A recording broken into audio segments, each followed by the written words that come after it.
And with that, we are going to start again. Very, very happy morning to all the lovely 64 people who got up. Very proud of you.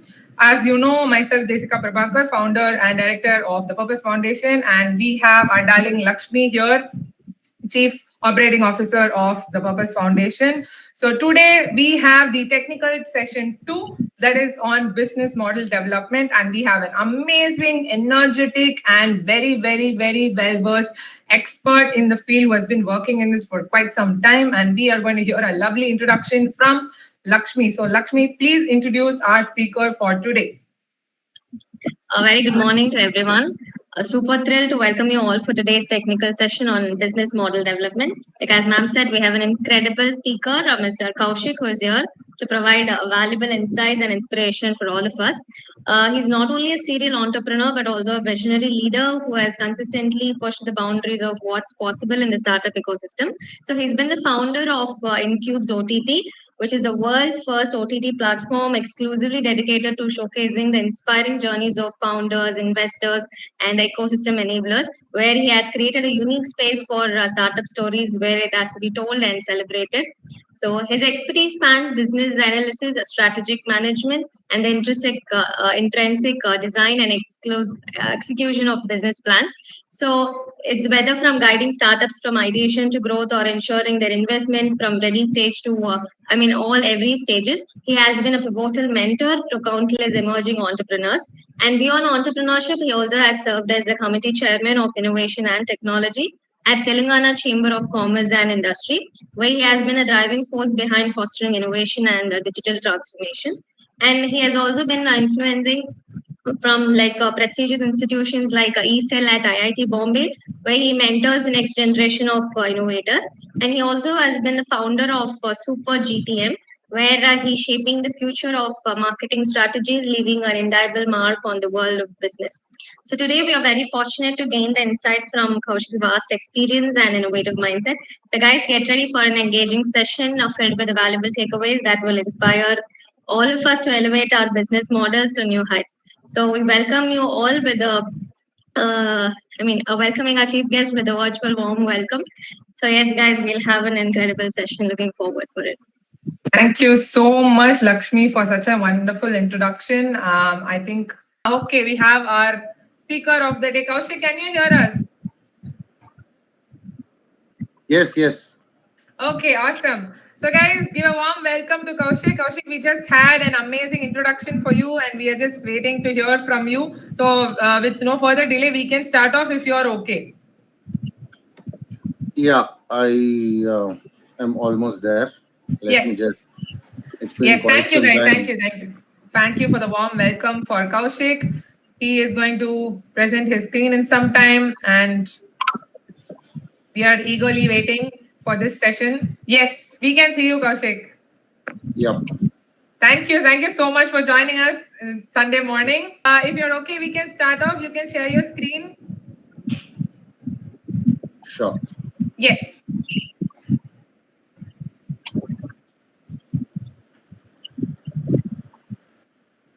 So how many do we have now? Now we have around 64. So basically these are the top 100 teams, finalists of our hackathon, and they are into the training session now. We have done the first level of idea validation training last week, and then we've had some domain specific sessions. So based on each of their domains, whether it's medtech or AI, we've had some sessions.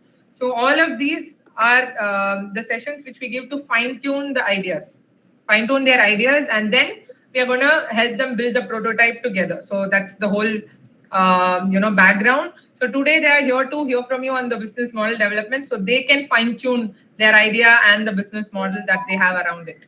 So that's does it mean we have 64 new ideas right now? So there are yes we have, which is amazing. Yes. So they're very, very excited about the main part is the business models, right? So they really want to upskill themselves in this area. So this is our second technical session and we are very happy to hear from you today. Yeah, so though it is about the business model, I would also like to give a little background and context around startup itself. Probably that would give a good idea to Yes, all yours. Everyone here. Any way you wish, you can take it forward.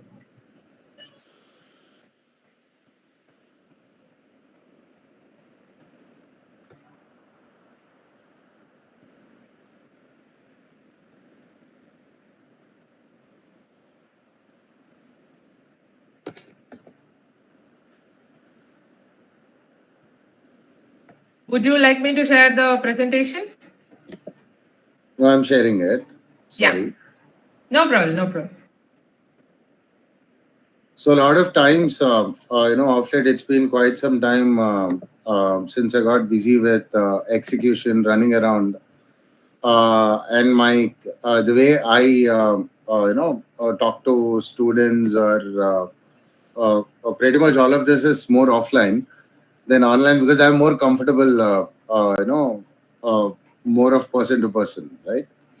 So yeah, that's why the delay. Okay, guys. Hi once again to everyone. Now I think I'll take over from here. Thanks so much, Jessica. First of all, for the opportunity. I mean, it's amazing. It's always pleasure talking to the young entrepreneurs who would really like to explore the startup world, entrepreneurship, pretty much everything, right? So, guys, I'll just give a little background about why I'm here. Is the first thing that I would like to tell, and the second reason why I'm here is basically to also give you a lot of disclaimers and thumb rules even before getting into the entrepreneurship.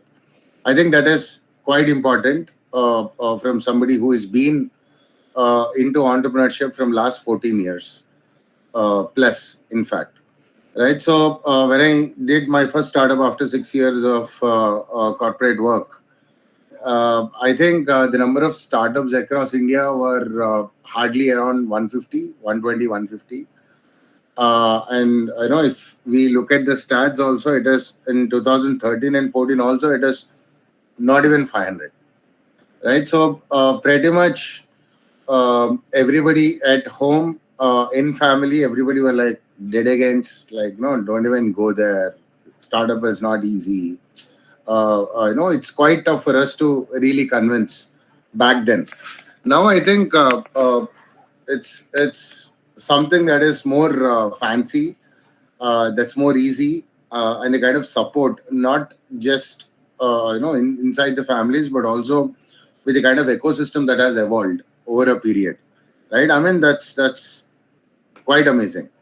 So we have a lot of incubators to support right from the idea stage. We have a lot of accelerators after the idea stage to scale up, and then we have a lot of investors who are willing to come forward, support the idea in whatever industry that you guys are starting. I mean, so that's where I think this is the right time for a lot of people to really get into the entrepreneurship. But also, I would say entrepreneurship is not for everybody.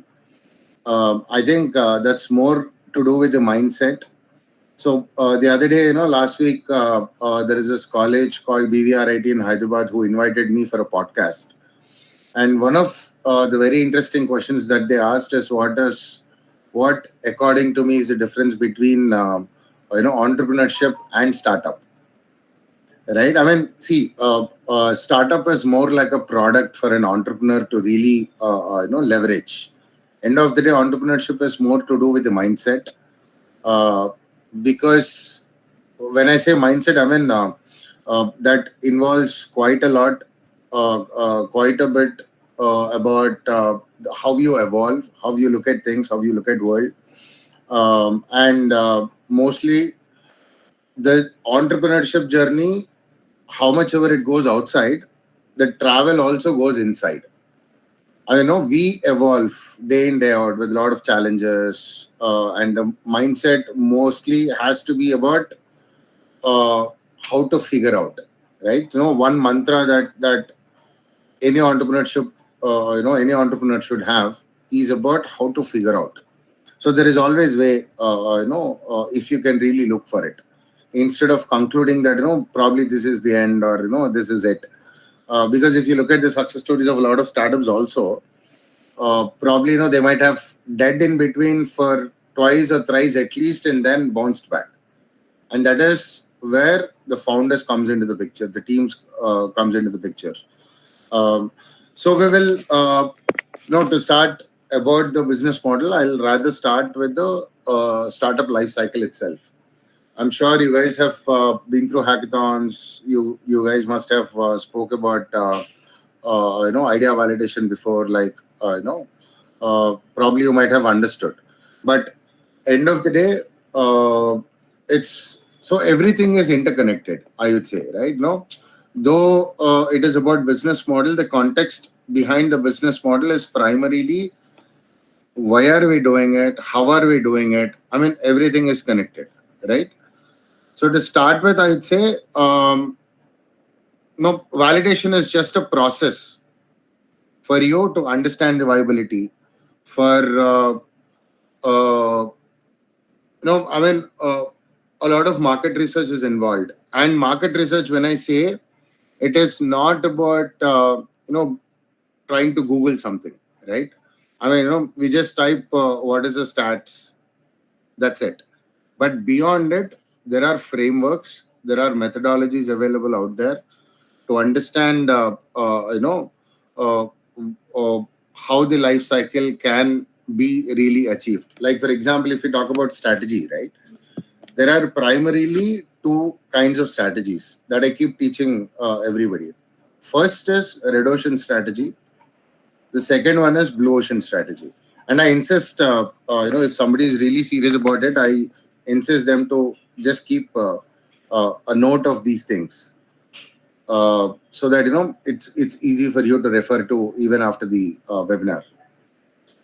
So when I say red ocean, right, end of the day, it's about understanding your competitors, doing your competitor study, understand the SWOT analysis, as in what are the strengths, weaknesses, opportunities, and threats.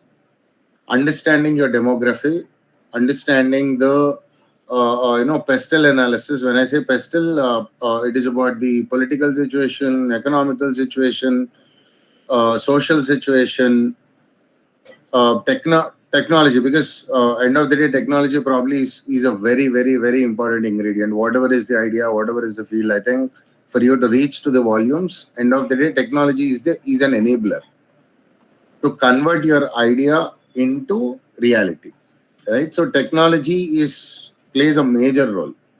Now, how you build depends on the kind of idea that you are in. So, are you a service-based company? Are you a product-based company?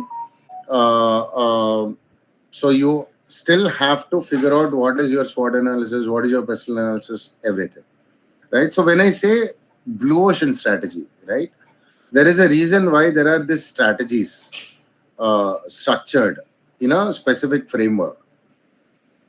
Strategies, end of the day, would channelize your thought process with regards to the data that is available for you to arrive at the right outcome. When I say channelizing, right, the moment you say SWOT analysis, you automatically start thinking about, okay, what is the strength? What is the weakness? Do we have any opportunities? If yes, what are they? And what kind of threats? Because unless how much ever we still try to understand the threats, there could be a lot of unknown devils out there. So it is always good to be prepared, at least at the structure level or a planning level, for you to understand. Okay, so when I say blue ocean strategy, right? So blue ocean strategy primarily asks you to look into what are the alternates and substitutes instead of the competitors alone. So when I say alternates and substitutes, a simple example that I can give you is what, like, this is okay. I'll give you a book example. In fact, because when you go search, I think it would be easy for you. So what it says is, what is the competitor for the camera company Canon is Nikon. So when you do the strategy, or when you try to identify a plan, a strategic plan based on red ocean strategy, you will be too much involved into understanding the competition. Like, for example, you are building a camera, you would probably look into only Nikon when you're a Canon, right? But what Blue Ocean strategy says is look into your alternates and substitutes. So when I say alternates and substitutes, probably mobile phone is also indirectly an alternate or substitute, as in when it comes to the camera. But it is also offering so many other features other than the camera alone. So that's how you will understand, okay, so this is also a market that we need to understand even before devising a business plan, right? So that is how a thought process is channelized with these kind of strategies. So it asks you to look into understanding why customers shuffle between the alternates and substitutes.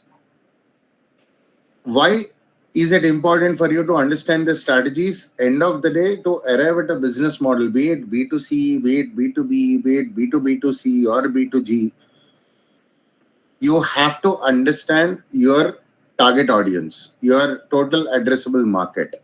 How, like, you really have to reverse map, and that's where this comes into the picture, right? So I thought probably giving a context of the strategy would really help for you to understand and go through. So whatever is your business idea right now, I insist you guys have to really go through these strategies, try to apply it. There is a test called litmus test in Blue Ocean strategy, which is called 6x6 metrics. It will actually tell you if you are going in the right path or not.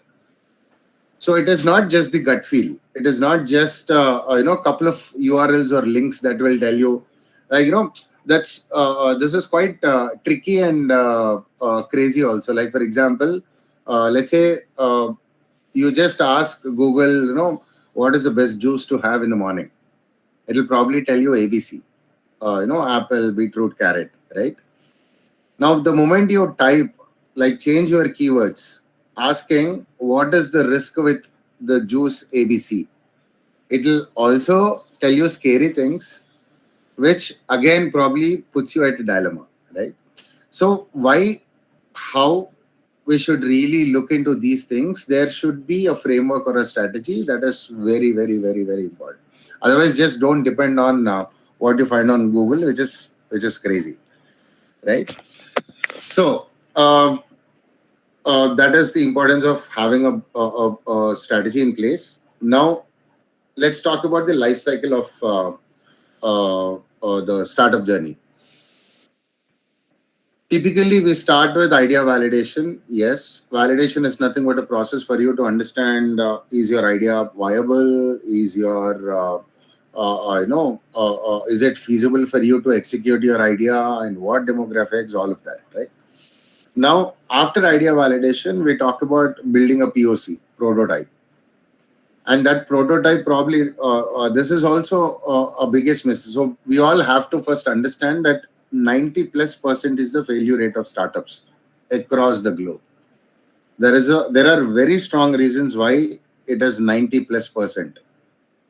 And one of the most important factor that people, really don't consider is how small you can execute to understand how exponentially you can scale. And that is where the proof of concept comes into the picture. Because a lot of times founders usually are over obsessed with their idea in such a way that, let's say, even if you're bootstrapping, let's say 5 lakhs, for example, right?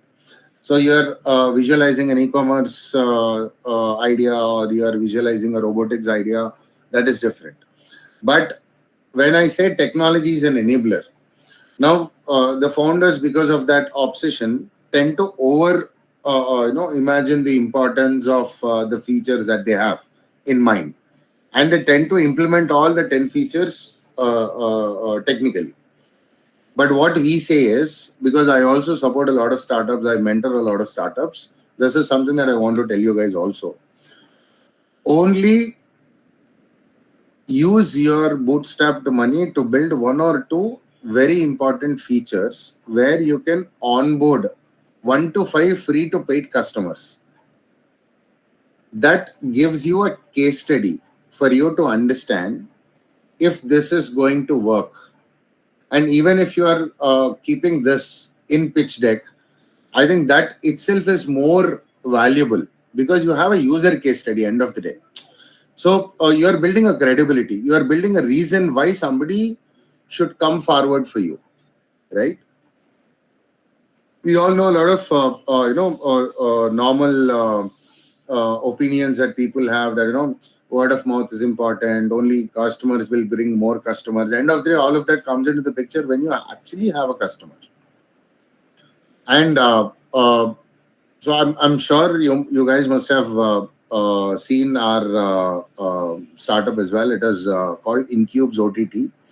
Incubez is primarily a Netflix kind of an OTT around startup ecosystem for the first time in the world. And this is an OTT with journeys of founders, investors, mentors, social entrepreneurs, ecosystem enablers. Because we don't have a reference point. We don't have a playbook.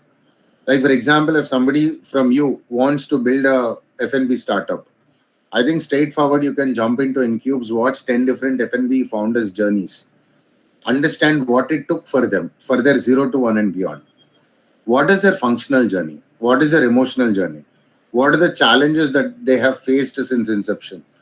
What they think are the threats for them to scale in their industry, right? So, and emotionally especially, I give a lot of importance. So when I mentor, I first give importance to mentoring or understanding the thought process of the founder, because end of the day, especially until you build teams and things get get into the autopilot mode.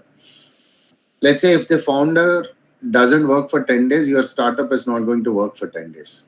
So it takes a lot for a founder to actually create something out of nothing, literally from thin air, right? So I think it is quite important to understand what is the emotional state, what should be the emotional state, how others have figured it out, how others have been through those journeys. I think that builds a lot of reference points, that builds a lot of library, playbook for most of the youngsters. In fact, for students, and also it is a very easy way to network with people, as in who could be my collaborator or who could be a strategic partner. Instead of spending 1,500 rupees for a 2 hours networking session, I think open Incubez, you will be able to identify who could be the right mentor for me, or who could be the right investor for me, because we have investor stories as well, right? So why I'm telling all of this is for you to understand how these startups usually fail at the stage of this initial life cycle of the startup, right? So once you have the POC, the proof of concept, after you onboard, that's called the MVP, as in the minimum viable product, where you'd be able to share it with that targeted group initially to build those case studies. Then you bring all of this into the pitch decks, and then it depends on you if you want to further bootstrap and scale it more, or you want to bring investors, angel investors at the pre-seed level, seed level, all of that. Now, let me just share the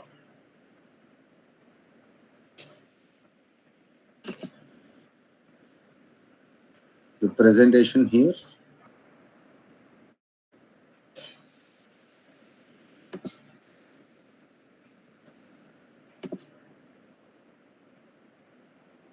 Okay, and do we also have a question and answer session? Because I'm sure a lot of people would probably have. Yeah, Koushik. So if you can finish up in 10-15 minutes, then we can start off our questions. I mean, business model is quite simple unless we understand the context around business model. I think it will be difficult for them also to understand. So it will be good if you don't mind. Can you share the presentation from your side? I'll do that. Yeah. So what we can do that is would be helpful. We can briefly go through the models once you brief them. Then they pitch in their ideas to you. They'll share their views, and then you can give them input. So that's how we have structured it. So I'm gonna just share the presentation. Yeah. So meanwhile, while you are sharing, I'll also give just a run through of what we have discussed so far, so that we are on par with what we are getting into as such, right? Yes. So we discussed about the life cycle of startup, wherein you need to have idea validation, you need to have POCs, you need to have MVP.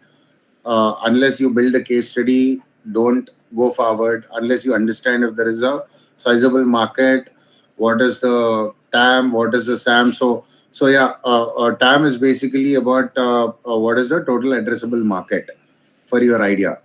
What is the SAM is a serviceable addressable market, available market. And what is SOM, SOM? I mean, these are the terms that you can actually Google. It's not a big deal. What is SOM is basically the serviceable, obtainable market. As in, let's say, for example, you want to sell apples and you are probably in tier 2 city. Now, the moment you look into the TAM, total addressable market, probably you will understand how much the whole of India would need these apples. Like what could be the size of the sales, right? But at the same time, you also need to understand what is your limitation in terms of your demography, as in because you are in tier 2 city, then you have to further jog it down, understand how much market you can capture within your reach. And then we talk about the scale. So that's when, I'm sure you must be knowing about the stages of investments also, right? Like, for example, you're at the idea stage, you will probably go for a pre-seed investment or seed investment or angel investment initially to build this idea, or after building the initial case study, you want to scale up to a sizable market. But when it comes to the scale, that's when scale, as in now after tier 2, you talk about catering it to 5 metropolitan cities, and then you talk about scaling it to whole India, and then probably the whole world. So that's where your Series A, Series B, Series C, all of that comes into the picture. Like, this is how the whole journey is also devised. Now, yeah, we have the business model. Can we have the full screen of it? So that is one run through. And the other run through is, guys, I really want you to know and understand simply that you all need to have a proper business plan, proper business model, proper monetization model in terms of how many ways you can make money. That is for yourself, for you to cross check where you are heading, what is your direction, and also to give confidence to your investors, which is also quite important when you reverse map the whole journey.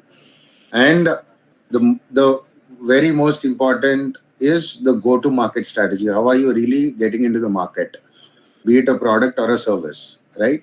And especially for go to market, that's where you can actually refer to the blue ocean strategy and red ocean strategy that we initially discussed.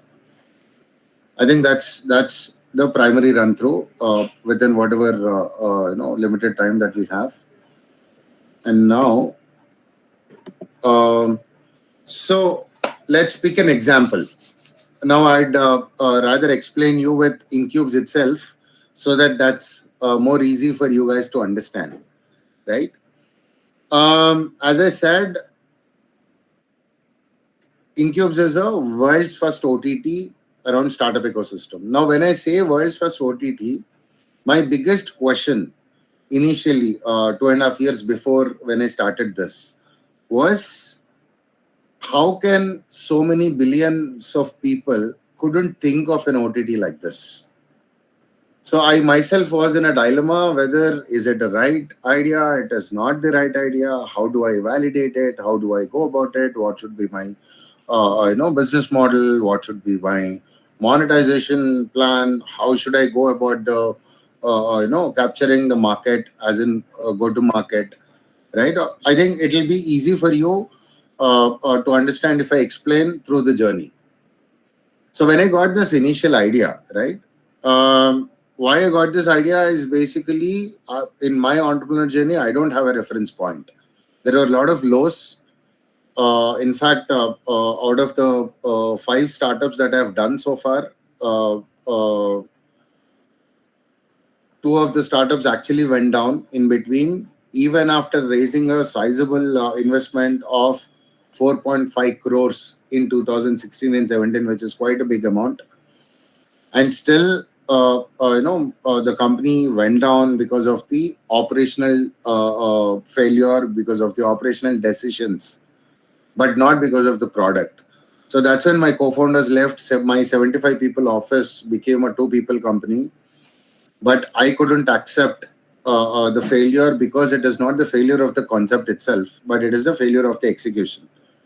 Now, I'm sure most of you would easily relate why everybody says that, everybody gets the idea. But end of the day, the idea would be able to make or see the light or life is only through the execution. So one thumb rule or tip that I would like to give is, though you have vision to that we keep thinking every day, like what we want to do with this idea and stuff, you also need to chop down your idea into the milestones so that one step towards the milestone actually takes you to a large extent towards your vision. So always have an execution plan based on short milestones so that you keep achieving. It's like a checklist. So you keep ticking one after one.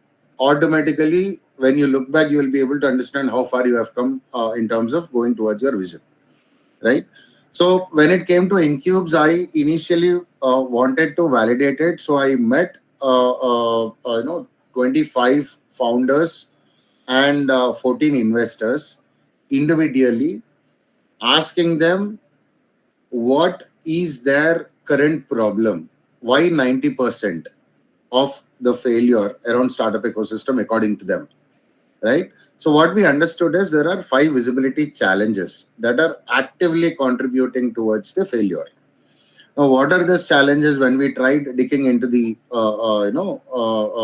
reason, we are able to identify that the user acquisition is the first and major challenge. Then user retention, because you can't keep acquiring users day in day out without understanding how to retain them. If you don't retain, your acquisition cost only keeps going, and your incoming, as in the inflow of the revenues, wouldn't really happen, right? The third one is visibility between the investor and startup. So how a tier 2, tier 3 startup would be able to be visible to somebody sitting in US or UK or Australia or Canada who wants to put 5 lakhs or 10 lakhs, right? So the right channel for the visibility of the startup to the investor, or for the investor to find the right deal, there is no proper channel, which is scattered. So that's the third one. The fourth and fifth are very, very important for startups. It is collaborations and strategic partners. Now, collaboration, for example, right? So let's say you are a orthopedic clinic, because that is something that we all know. So I'm just giving a generic example for you to understand. So who would be a collaborator for an orthopedic clinic, right? For example, let's say rehabilitation centers, because the moment they get a problem, they would be able to easily forward those patients to the clinic. Now, who would be the strategic partner for an orthopedic clinic? If you look at the cross industry, the funny part is a right strategic partner for an orthopedic clinic would be gyms, wellness studios, because those are the places where people actually would get some problem and they would need a doctor visit, right? Probably another example for you, you can pick any idea as such. For us, Incubes, because I'm giving the Incubes idea, right?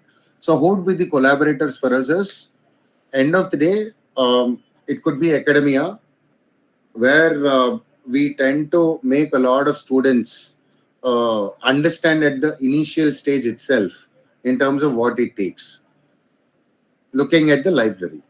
And who would be a strategic partner for us is somebody like, there are a lot of hubs, right? Like, for example, Startup India, like, for example, Niti Ayogi, or, for example, Invest India. So these collaborations and strategic partners at the beginning of your idea itself would really help any of the startups grow. Like, once you are out there in the market, where you tend to spend very little for the acquisition of the users. So these are the 5 visibility challenges that are actively contributing towards 90+% failure. So that's where we understood, okay, so this is the problem statement which we can solve within OTT platform, where it is impossible for any of the humans to really meet each one of them who wants to start or who already started, to go to them and tell them each other's experiences, which usually happens in the networking, but it's all scattered, right? So one place, one library, where people can resonate to others' journeys, people can reflect to the others' journeys, I think would make it much more easy for me to understand. Yeah. So coming back to the so we understood what are the initial challenges. So yes, we started the OTT, right? Now, what are the models that we really have for us to sustain, and grow? Now, to start, yes, we understood what it takes, but how are we going to go about it? Like, who are going to be my target audience? What is going to be my total addressable market? Now, when I say total addressable market, for me, across the globe, this 90% failure, or the audience, or the entrepreneurs, young entrepreneurs who wants to start, are the audience for us. Students who are curious about the entrepreneurship or startup world are the audience for us. And the existing startup stakeholders, when I say stakeholders, there are a lot of people involved in the startup world, right? Be it founders or investors or mentors. For all of them, also, this is the platform where they get to network, they get to identify who can be a collaborator, who can be a strategic partner. So here, listen very carefully. Now, I indirectly told you who are my customers and in how many ways. Now, when I said the existing entrepreneurs or the students or the enthusiasts, that's where my B2C comes into the picture. When I say B2C, it is business to customer, right? People who are going to watch these videos, people who are going to consume this content, and the people to whom this is important are going to be my customers who are going to pay the subscription like any other OTT and start watching the stories. But we made it quite accessible, where, because keeping students in mind, we have done a market research where we understood that on an average, student spends around 200 rupees per day. So what would be the ideal pricing strategy for us to cater it to the students? We came to a figure that it is 79 rupees per month. Having said that, for the existing entrepreneurs or the other ecosystem players, it shouldn't be a big challenge for them, right? So we gave more access with more number of videos to that ecosystem, where we kept it quarterly, half yearly, and yearly. Where quarterly is just 159, you get to access all the videos. Half yearly is 359, and yearly it is 799. Now the question is, why should somebody register or subscribe for half yearly or annually, right?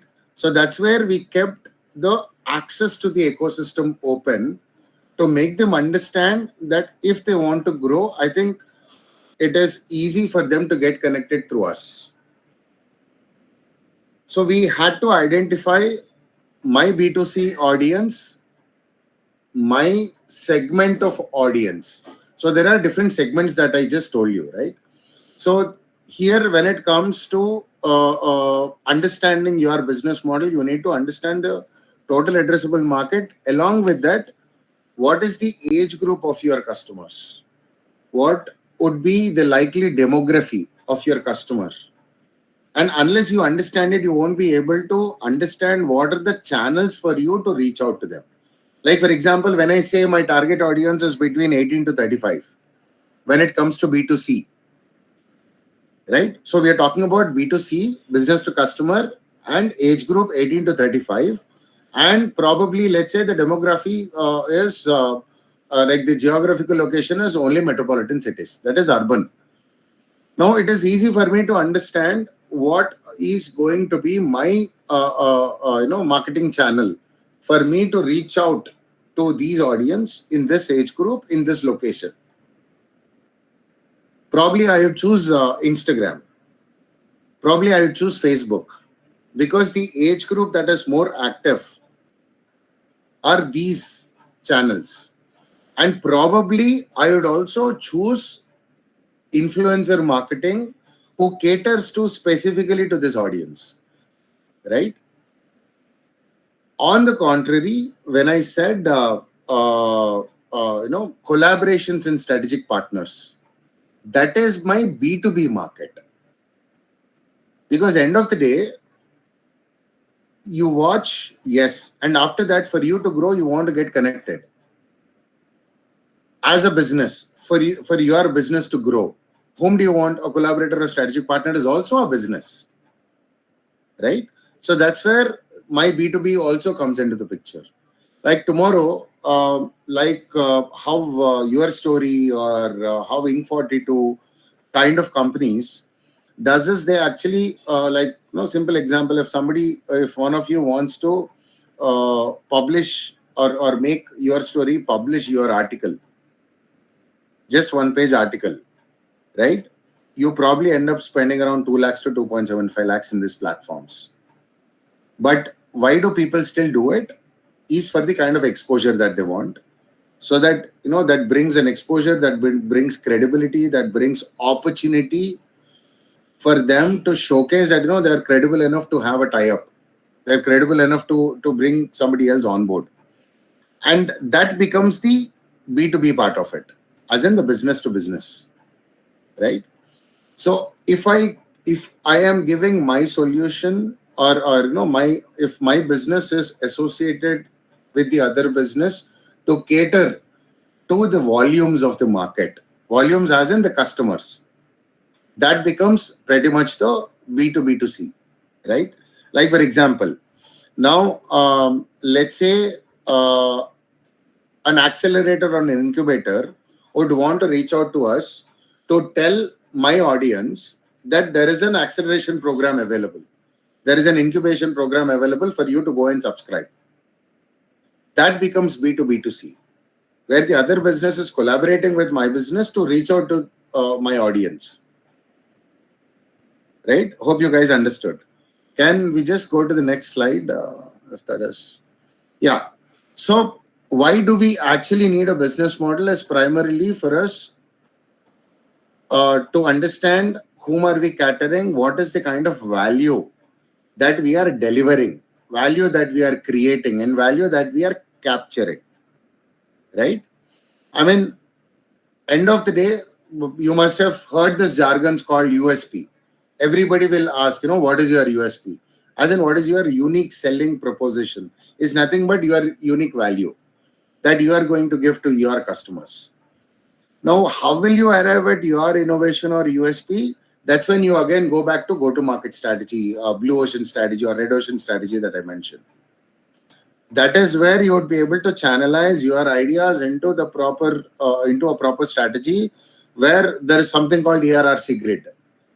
Now, after identifying your alternates and substitutes, the ERRC grid will easily tell you what you should eliminate, what you should elevate, what you should create. Create becomes your innovation. And what you need to raise. right?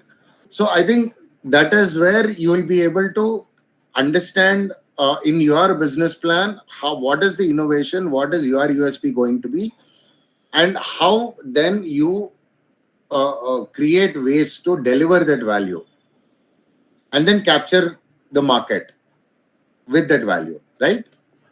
We can go to the next slide. Yeah. So end of the day, it is a very good common question. Which business model should I pursue? It actually depends on. It's a very generic question. In fact, it's not that there is a specific business. A lot of times, in fact, let me tell you one thumb rule, which probably you won't be able to find in a lot of books also. A lot of times, what happens is positioning. How are you positioning your idea into the market is very important, which again you would be able to arrive at after GTM and using the strategy, right? Now, what is your core business would become your value that people look at. But a lot of times, the money is made with the ancillaries around it. Like, for example, uh, um, you can say an e-commerce site. You can pick an e-commerce site, right? For example, Amazon. So the moment you want to buy any electronics cheap, I mean, the first thing that you could think of is Amazon. I think, let's Amazon and see it. So that is kind of a value proposition that Amazon is able to give by collaborating with other brands. That is B2B2C. But the volumes actually is are those things, like for example, you need a very small, right from screw to pretty much the aeroplane. Amazon pretty much does everything, right? Would you really go there for clothes? I'm not sure.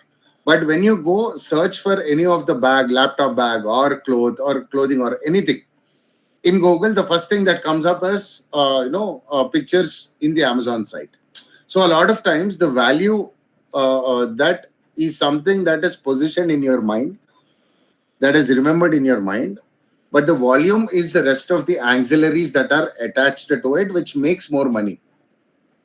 So you always need to understand what is going to be your value that you want people, you want the market to recognize you with, versus what are the ancillaries, right? So that's where the models like, if you can go to the next slide, that's where the models like freemium come into the picture.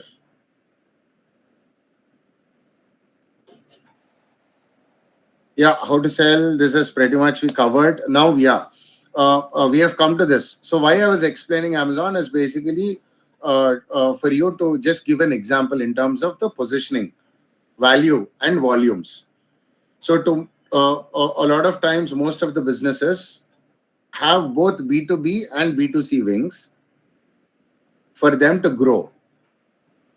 Now, let's say Spotify, right? Because I'm trying to give very basic generic examples so that we all could easily relate. Be it YouTube or Spotify, these kind of things are pretty much free for you to go watch. But if you want to avoid ads, which is probably going to take out your mental space, or you're not okay with it, then what you do is you buy premium. So any basic product with features available would be made freemium if you have that initial capture from the audience. So you devise a plan where you know that this is going to be my value, which is pretty much helpful to my target audience. But they would also need B, C, D, E, which you can make it premium. Like, once people experience, automatically they would want to go forward and buy more. Then comes the subscription model, which is nothing but, let's say, our OTT itself is a subscription model.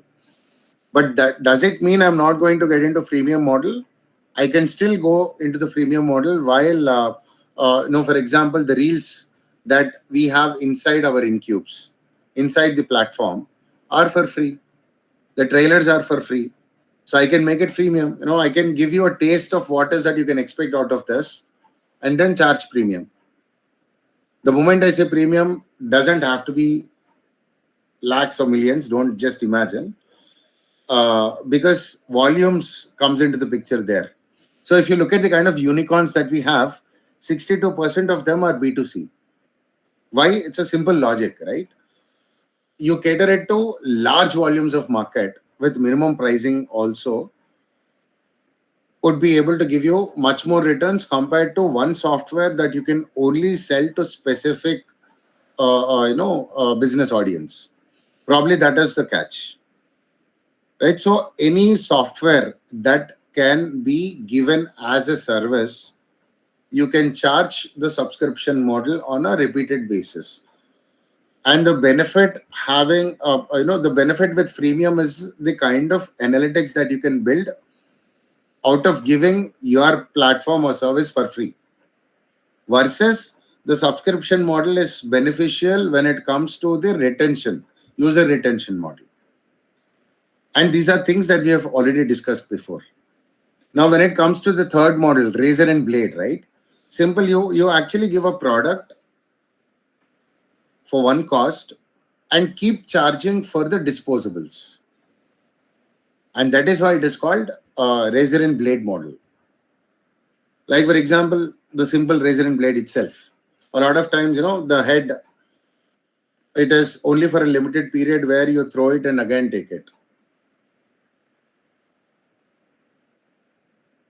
Then comes the free, and I was just looking at the time, if I have time to further go or not.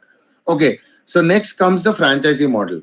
Now I gave you an example. Why I gave you an example of an F&B founder, just a while back, that it took 2.5 years for him to get into the market, to take a single penny back home, right? Now, on the contrary, there are a lot of franchisees of food startups that are available for 50,000 and 1 lakh also.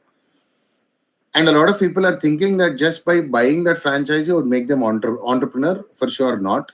I think that is, these F&Bs that we have on the platform are the best examples for it. Now, when I say franchisee model, what is important here is, okay, so you have created something, a product.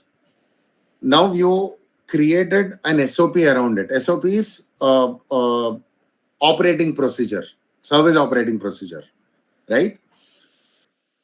You have devised what it takes for somebody else to make it run in a similar fashion, to cater it to bigger market, to cater it to more people. Now, when all of this is devised, is kept in place, all you need to do is make somebody replicate it, where you get benefit out of that as well. And food startups are the best examples for you to understand the franchisee model, where let's say you start one in Hyderabad, you created an SOP, you have a SOP as in, like, for example, if you are starting a Momo company, right? You just need to make sure what is the procedure, what exactly are the ingredients, and what is the percentage of Indian ingredients that goes into each of this Momo that you are creating. Keep everything ready, and just keep all the instruction manual, everything ready, so that if you want to cater it to Bombay, somebody comes forward, you just hand over everything on your brand name to them, where you charge royalty out of it, because it is something that you have devised from scratch, which is already catering it to specific market. Why people actually go for franchises is that's a very quick and easy model for you to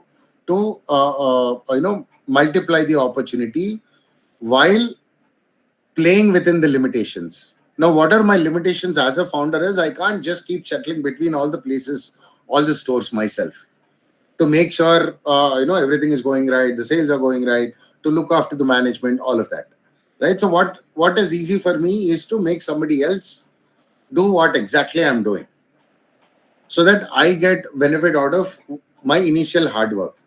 So you can figure out a lot of business ideas for sure. Whatever you have can get in the franchisee model as well. I just wanted to explain with one because day in, day out, we keep seeing a lot of food stalls, street foods available, the brands available, right from chais to everything, pretty much. So I think that's an easy way to help understand. Now, free for service model. So as I said, when it comes to free for service model, it's all about making money out of the analytics. Simple example is Google. Now, is Google charging something for you to go search? No. But the kind of data that Google has built by giving it for free is something that nobody else can really, come close to, right? Google is one of the best examples. For you to promote in Google, you again have to go back, talk to Google. I know companies who actually spend 1 crore a day only on the SEO part, right? And the data that Google actually sells, be it to Amazon or be it to other companies, like you can actually buy data from Google for you to understand, your target audience, your market, and how to exactly position your product to reach out to this market, which makes it much more easy for you. So this, they make money out of data. End of the day, right? So though the service is for free, they still make a service model out of it. Now the marketplace, Amazon, which I don't have to tell you, Myntra or Amazon or most of the e-commerce sites actually are the marketplaces where the business model is both B2B and B2C, for sure. Where, like for example, if I want to put my product, I want to reach, in fact, even Ratnadeep or D-Marts or all of these are the marketplaces where for you to reach out to your customers, you make the other businesses come along. Where I have different brands associated, I give the rack space in my supermarket and then start catering it to the customers. So I have a B2B wing where I make money out of the rack space. I also have B2C where I take a percentage, right? So that's an easy way to say. And again, ad based is nothing but YouTube again, where and in fact now the Geo OTT is actually disrupting the OTT market as well, where though you pay the subscription fee per annum, you still get to watch ads, because an ad is a volume market. That, to explain you simply, how much revenue do you think YouTube is making? Okay, I'm sure you can't tell me that right now, but YouTube is making $1 billion every 14 days. And most of their revenues comes from ads. We can't even imagine, let's say, 10 crore people watching one ad across the world for 1 minute, which is making them $3 or $2, right? So 10 crore as in 100 million people into $2 is $200 million straight. But to reach to that phase, what you require is volumes. That is the benefit having the volume market. But again, don't get carried away when I say volume market, because the problem with B2C versus B2B also is something that you guys need to know. B2C is a very cost intensive market. Your customer acquisition cost is quite high until it gets into an automated mode, which probably takes tons of years. I mean, imagine how much time it would have taken for YouTube, right? It took 13 years for them to come to the stage where they are making $1 billion every 14 days. Now, can you sustain for that long? Can you keep spending your money to really reach out to that volumes? Again, your strategy will be able to tell you. But the benefit with B2B, as in business to business, is straightforward. It's a necessity mapping to the necessity. As in, we casually tell a lot of people, you scratch my back and I scratch your back, where both of them get benefit out of it, right? That's an easy way to put it. So when I say B2B, I think that's a quick revenue making unit. So a lot of startups initially, we also insist, should have a B2B model where they make a quick revenue and start figuring out the customer side or customer centric approach, where you probably want to give it for free initially and then make it premium until you get a sizable people, or you want to give it on free to service model or pay as you go, which is the next one.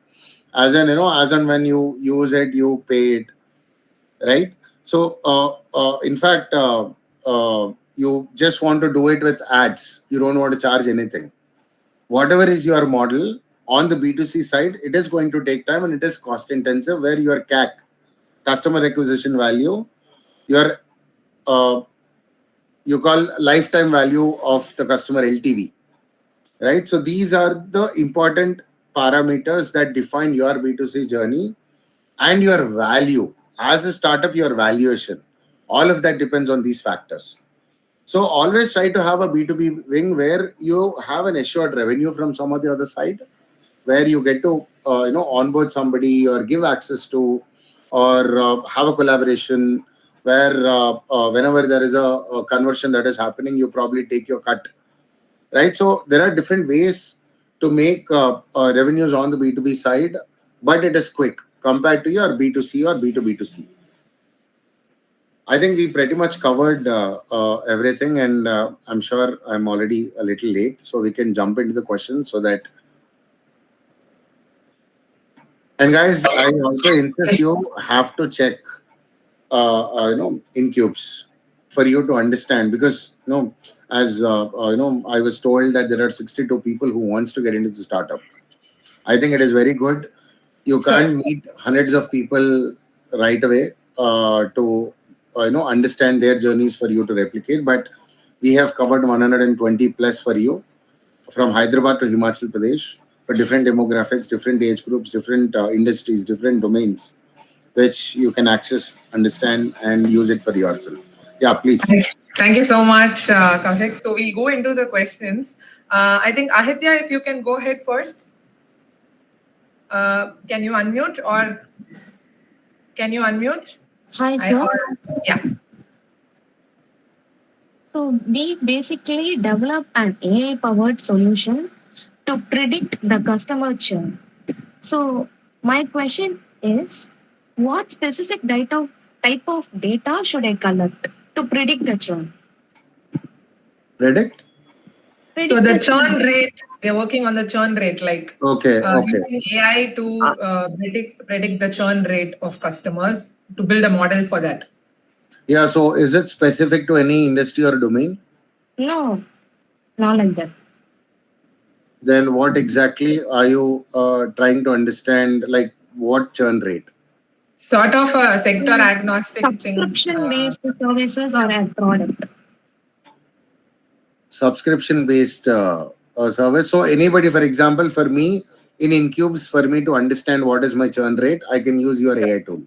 Yeah, sir. Right? Okay. It's always easy if you could give an example, right?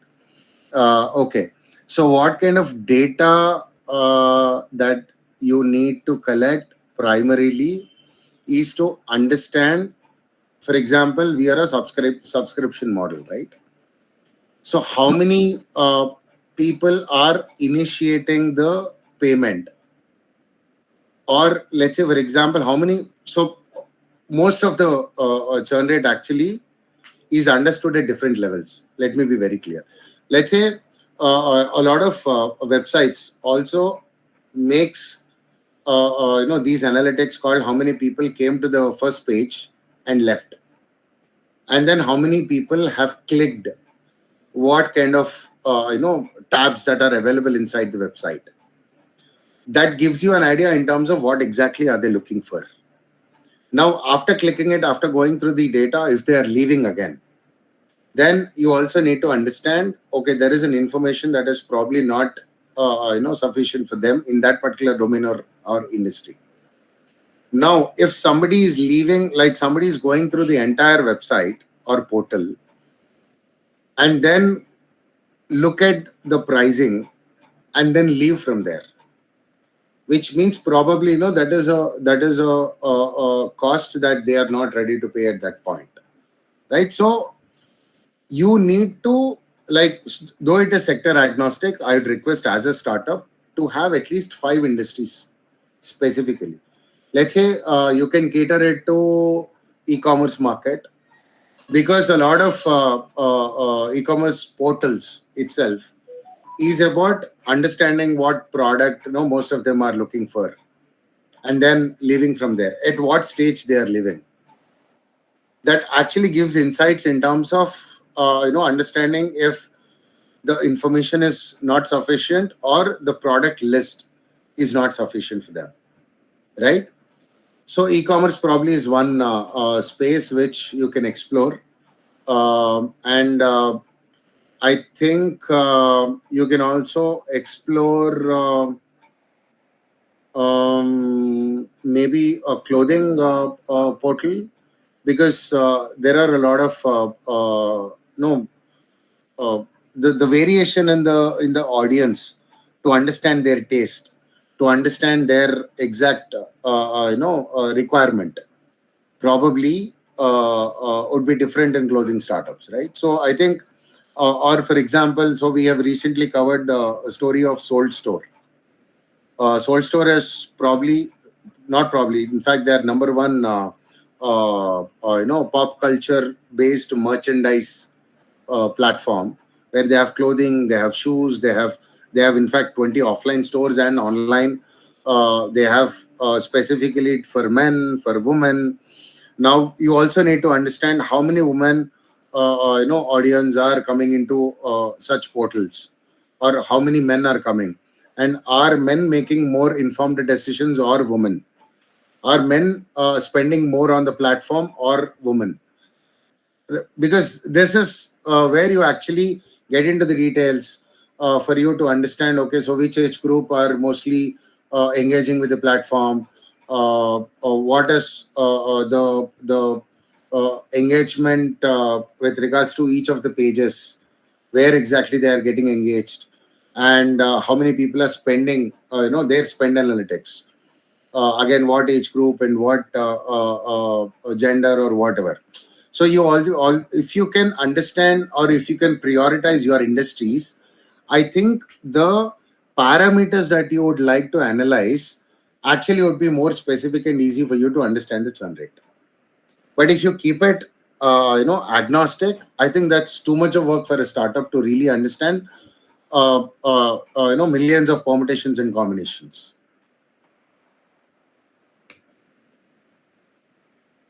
Thank you so much, Koushik. Then Thank you. yeah, we will go to the next. So we have a question from Sejal's team.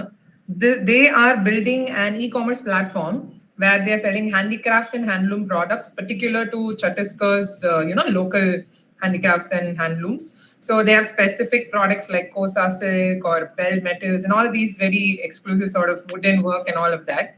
So how are we going to find the customer here, or the advertising platform, like how to attract customers? How do we shape that whole journey ahead? That's what they're trying Okay, to. so I'd like to, because it is across the table that I just got to know about your idea. I would, as a startup, I would suggest 2 options for you. First, you need to have a B2B side of collaborations, right? For example, tie up with what are they? Architects. Tie up with the interior, offline companies or online companies. I mean, these kind of people would be more interested in keeping this authentic, a local flavor kind of categories, right?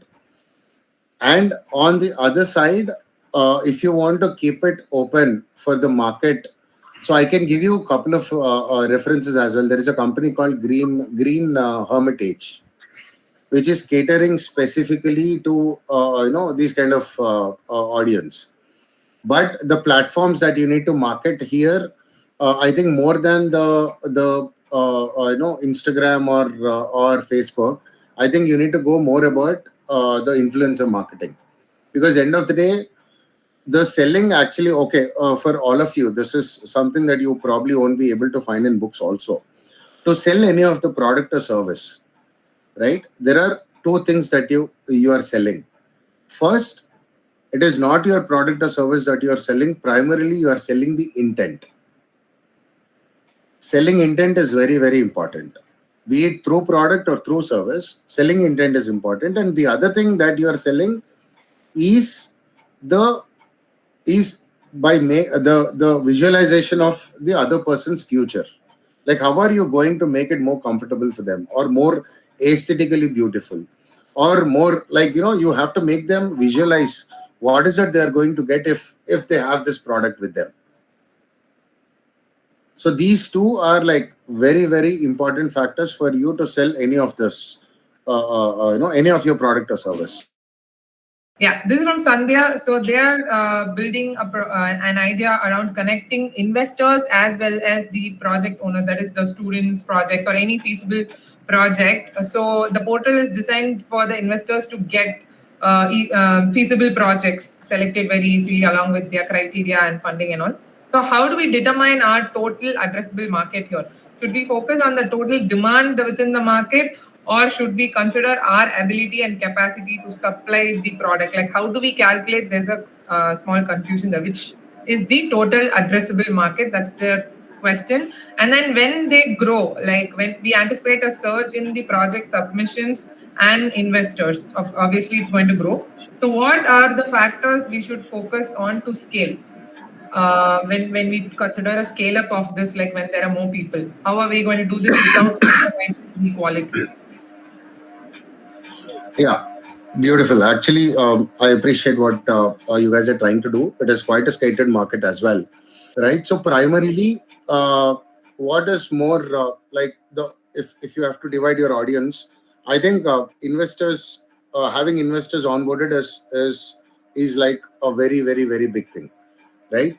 But you also need to understand, not every investor is ready to put on any kind of project. All investors have their priorities, their checklist, their prerequisites, their specific industries, their specific domains, which needs to be segregated. Now, on the contrary, how will you even understand what kind of investors should you go about, or what kind of projects would probably should take the first seat or the front seat? Is you need to understand the market requirement here. When I say market requirement, as an or rather I would say, understand which domain and industry based projects are in are in are in leading, right? For example, let's say there was a point, there was a stage where edutechs actually were cruising, right? So the market has to understand that, okay, so for any of the edtech kind of a project, I think is easy for us to prioritize, because that is in boom at that point. So you always need to map how many investors are there for what kind of industries and domains, versus how many people are coming up with what kind of projects, right? But I insist you have your own priority also.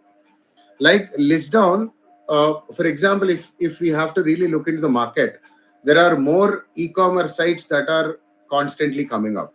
So keep your e-commerce related projects as tier one or first priority, so that you then understand how many investors out there are looking for e-commerce projects. So the moment you map industry to industry, domain to domain, with regards to the volumes, right? I think that would be a better bet for you in one way. Now the other way. So why do you think any investor comes forward and put money? End of the day, any investor comes forward only by looking at what is going to be their ROI. what is their return on investment, right?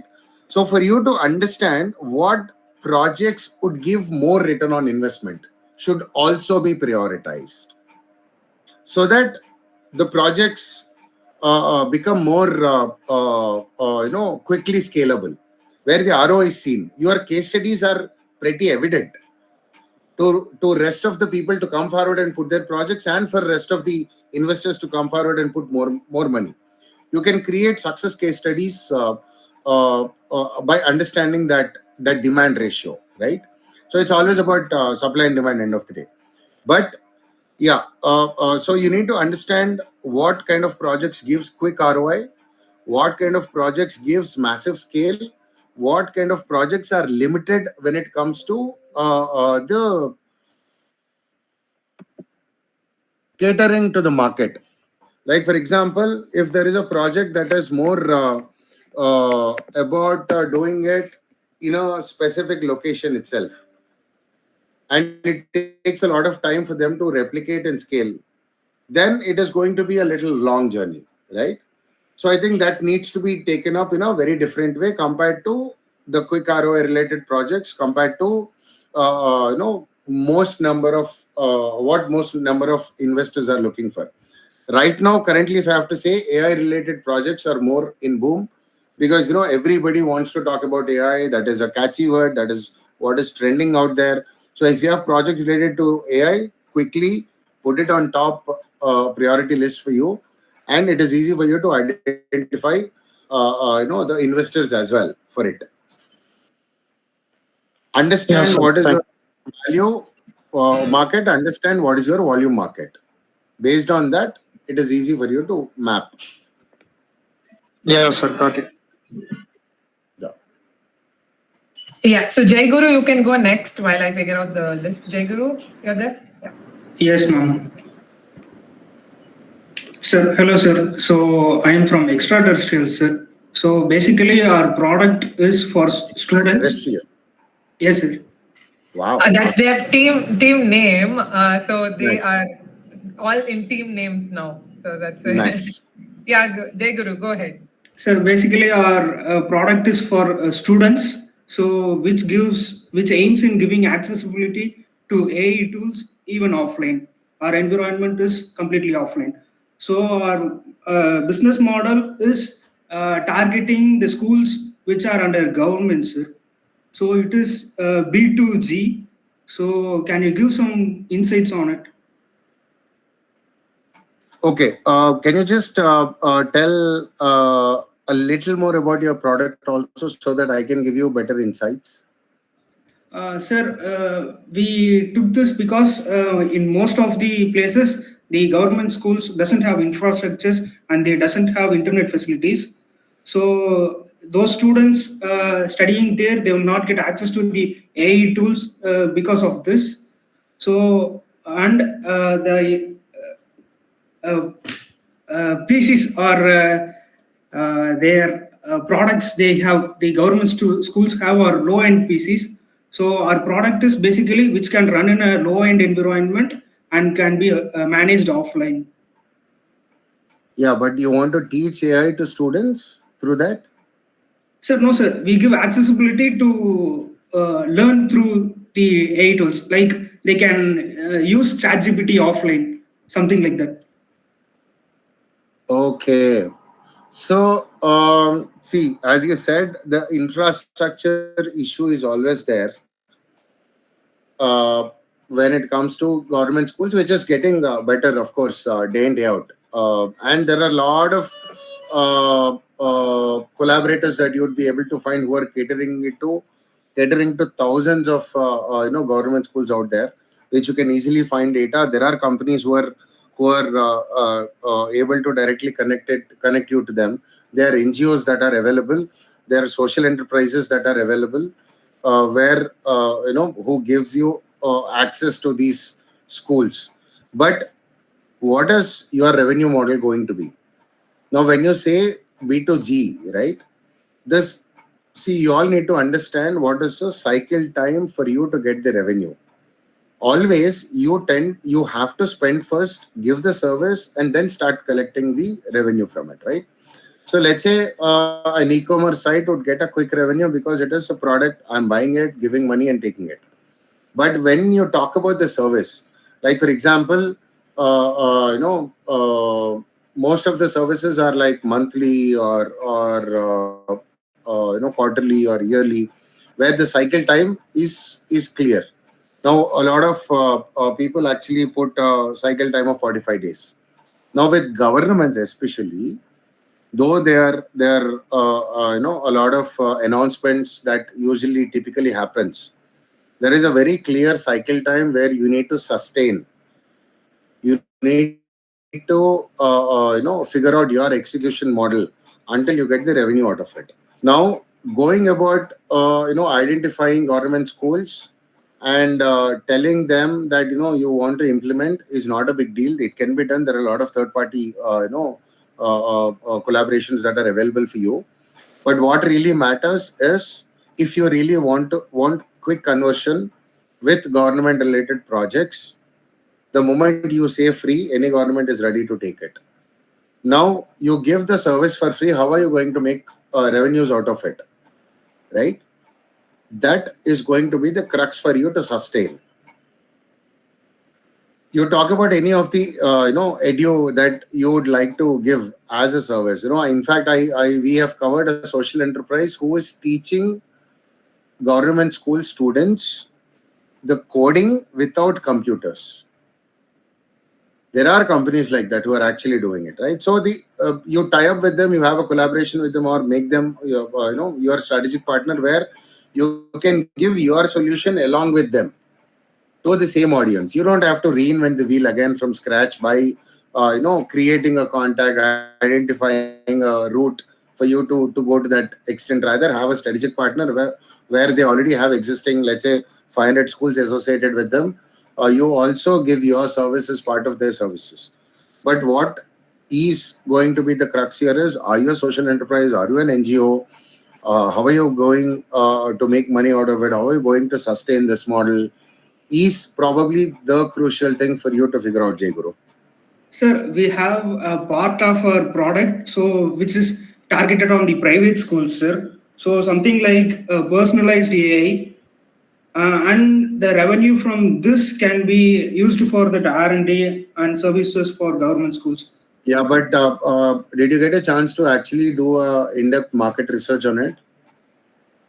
Sir, basically the products which are now currently in the market doesn't focus on giving the AI into the students, like in the education. So we have planned to do something like a teacher which has the access to the students 24/7, which can evolve with the student, which knows the pros and cons of the students itself. So something like a personalized assistant. Right. See, I understand the AI part, but let me be very frank. There are out of 100, for example, out of 100 edtechs that came up, which wanted to make the life easy for most of the students inside their schools. 99% of them couldn't make it. And there is a very strong reason why. There are practical reasons why they are unable to do it because of the kind of the pattern you can't see. This is also very interesting thing that I have identified in my journey. You always try to support the existing traditional methodology by making it easy, but never challenge, especially in education, never challenge any existing traditional methodology, because the minds are conditioned so strongly that we are nowhere to really challenge that, right? Now, why 99 out of 100 are a failure is because of the kind of structures that are already there in these private schools. Now, let me be very clear. There are 1 lakh products even today that are trying to crack this private school market, which is still a question mark. So I'd rather insist on, so what is the subscription model or what kind of model are you doing for the schools? Is it going to be free again, or make revenues out of what? Sir, make revenues, sir. Like B2B, we get it with the schools. so that they provide our Right. product So for the the students. very unfortunate thing is, schools are not ready to pay. Absolutely not. And parents are not ready to pay. That is also another challenge. And if parents are ready to pay, it is schools who are going to take it first, than giving it to any other product. This is a sad reality. Instead, what I can insist you is just identify a pocket. Let's say you want to implement only for sixth class and seventh class, or sixth grade or seventh grade. So have a pocket. I insist you to execute, like an MVP. Let's say just pick 5 private schools, do it within this grades or age groups, create a case study out of it, and then it would be easy for you to sell, to make it at least more viable for you to go forward, than just keeping everything. And the moment you say private school, that itself is a huge ocean. So I insist you doing this, and figure out a model, of a free model where you can make money out of data, because a lot of foreign universities actually are ready to buy this data for their R&D, right? So you need to identify what are these R&D units that are actually looking for what kind of data, so that you can build data out of this and put it there. And a small pocket that you can implement as an MVP here probably would also tell you if you are practically making revenues out of it or not. Until you do these things, I insist you be really focused on what is the next milestone. That's it. Your next milestone probably is the MVP part. Once you crack it, I think government would be much more easy for you to cater. Okay, sir. Thank you, sir. And one small thing also for you, Jai Guru. So, for example, if we talk about an example like chocolate, right? Who is your customer and who is your consumer? End of the day, though it is the kid who wants to eat the chocolate, it is the parent who is going to pay for it. So you always need to understand, you have to do a different market research here. Understand your consumer market, understand your customer market as well, before understanding what could be your likely next milestone. Yeah, sorry. Next. Yes. So Neha, you can go now. Yes, ma'am. Hi, sir. So, ours is a tech driven fashion startup. It's going to be an online platform where we use AI to create custom and also trend driven clothing that will fit you perfectly, which is made sustainably on demand to reduce waste. So, how can I develop a strong brand identity which will help me sustain in the market and also reach my target audience? Right. So there is this, I think this information would be really helpful for you if I tell that I watched this podcast from the Nika founder, Mintra founder. What he clearly told us, especially in the clothing space, right? Whole market is covered with the horizontal product line. But where there is a space still for people to exist is the vertical market. Now I'll tell you what I'm talking about. So, for example, you said you are a fashion clothing company. Now probably you have 2-3 different target audience. What's the target audience age group that you're talking about, Neha? So mostly people who prefer custom clothing and Gen Z tech savvy Who people who wants who to is preferring custom clothing? What age group? it'll probably be around 17 to 35, 40. Okay, I'm so 17 to 22. So there is this concept called power audience for all of you. Again, you probably try to understand who are your target audience, which is a broad segment. Like 17 to 40 is like a very broad segment. Now there is something called power audience. You need to understand, what is your power audience segment. If I have to randomly tell you, Neha, 17 to 24 probably don't have, if we have to talk about volumes, don't have that capacity of spending for custom clothing. But 24 to 40 probably would have that capacity, because they will come under the earning bracket, right? So these are people who are earning, so they are at a liberty of spending on what they want. Now, tier 2s, tier 3s, again, I'm not sure. Probably you are talking about the urban segment. Out of our urban segment, you also need to understand that higher middle class and higher class are somebody who are going to be your power audience. Now, the higher class would probably straightforward go for noted brands like be it LV, Gucci, all of that. And that is because they are forced to maintain the social recognition that they already have, right? So end of the day, why would somebody want a custom clothing? The reasons you need to list out. What kind of occasions would they want to choose this custom clothing for? List out. Now, what is the volumes for you to understand the requirement? Like you always have to map your supply versus the demand out there, right? So if you chop it down, then you will be able to understand. In fact, you also would be able to understand what is your season and off season if you look into the market correctly, right? So unless you understand all of that, all of this, you won't be able to understand the actual parameters for you to go about. Now, you tell me what exactly do you want to know out of your requirement at this point.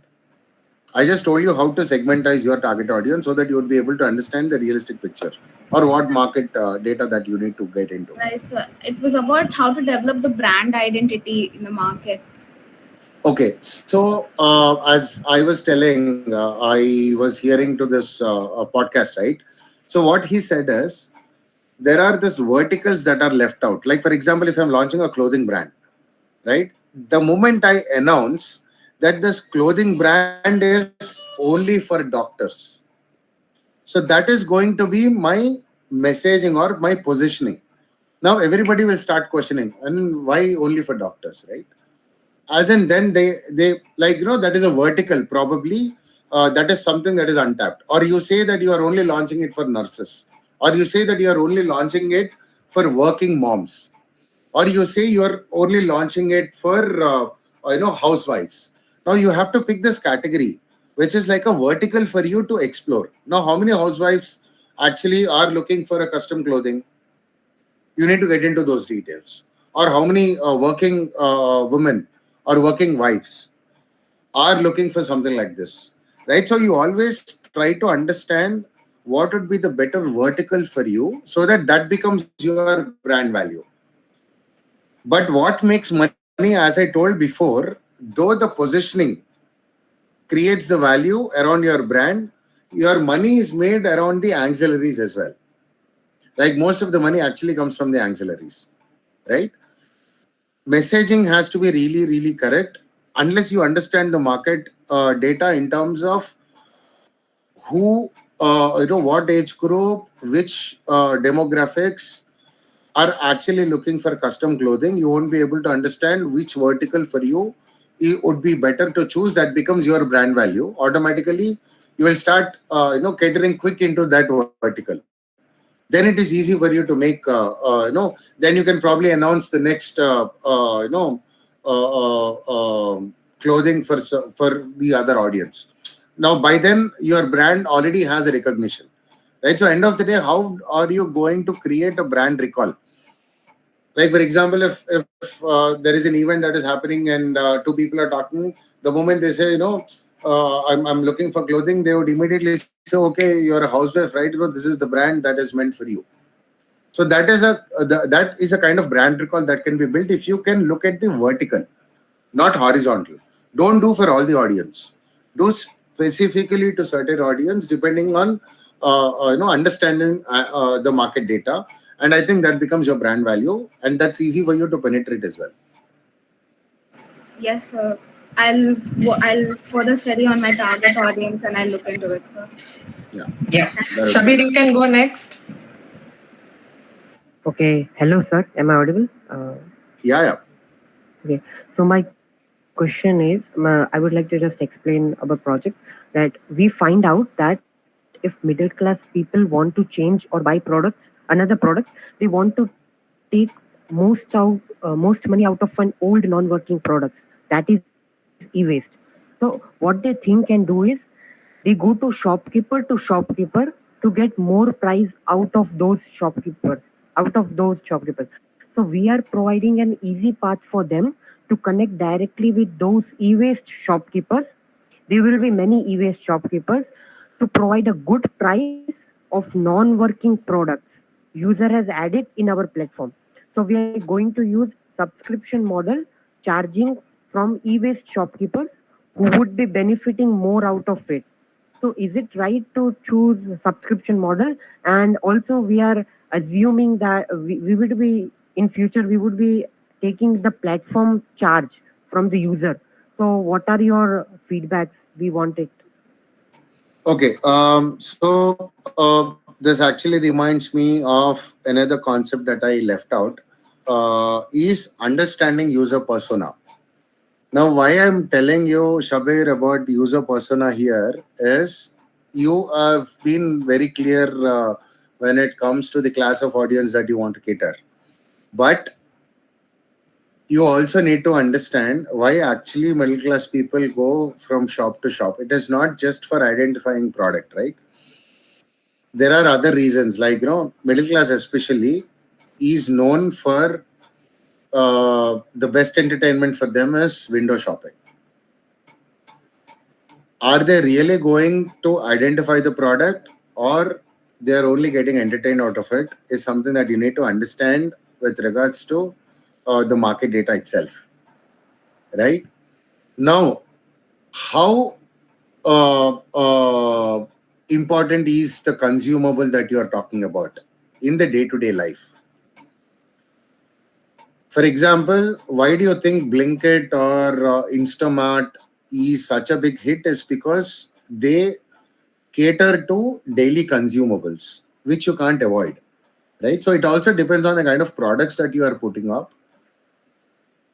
Because the moment you say subscription model, right?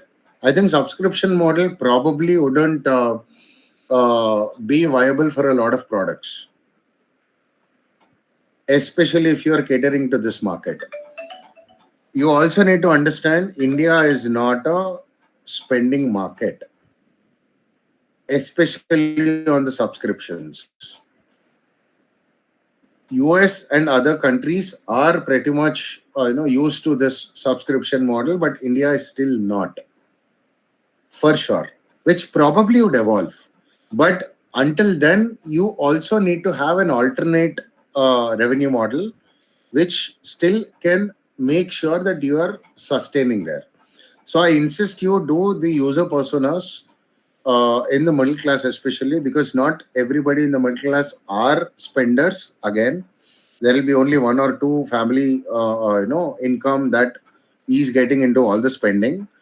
The second thing that I want you to look at is what are these consumables that you are talking about, and how frequently are they going to get used, and what is that percentage, usage percentage for them in a month, for example, is something that you also need to understand. Unless you have this clear data, I insist don't go with subscription model alone. I want to say that we would be charging subscription for shopkeepers. That means, see, we would be providing valuable users to the shopkeepers who wants the user. The user will be Right. See, I the e-waste. understand. For example, what is ONDC doing right now? Or just find out if Blinkit or Swiggy actually are also taking the subscription from these shopkeepers. Do you think so? Okay, I need to figure it out. I actually don't know much. Right.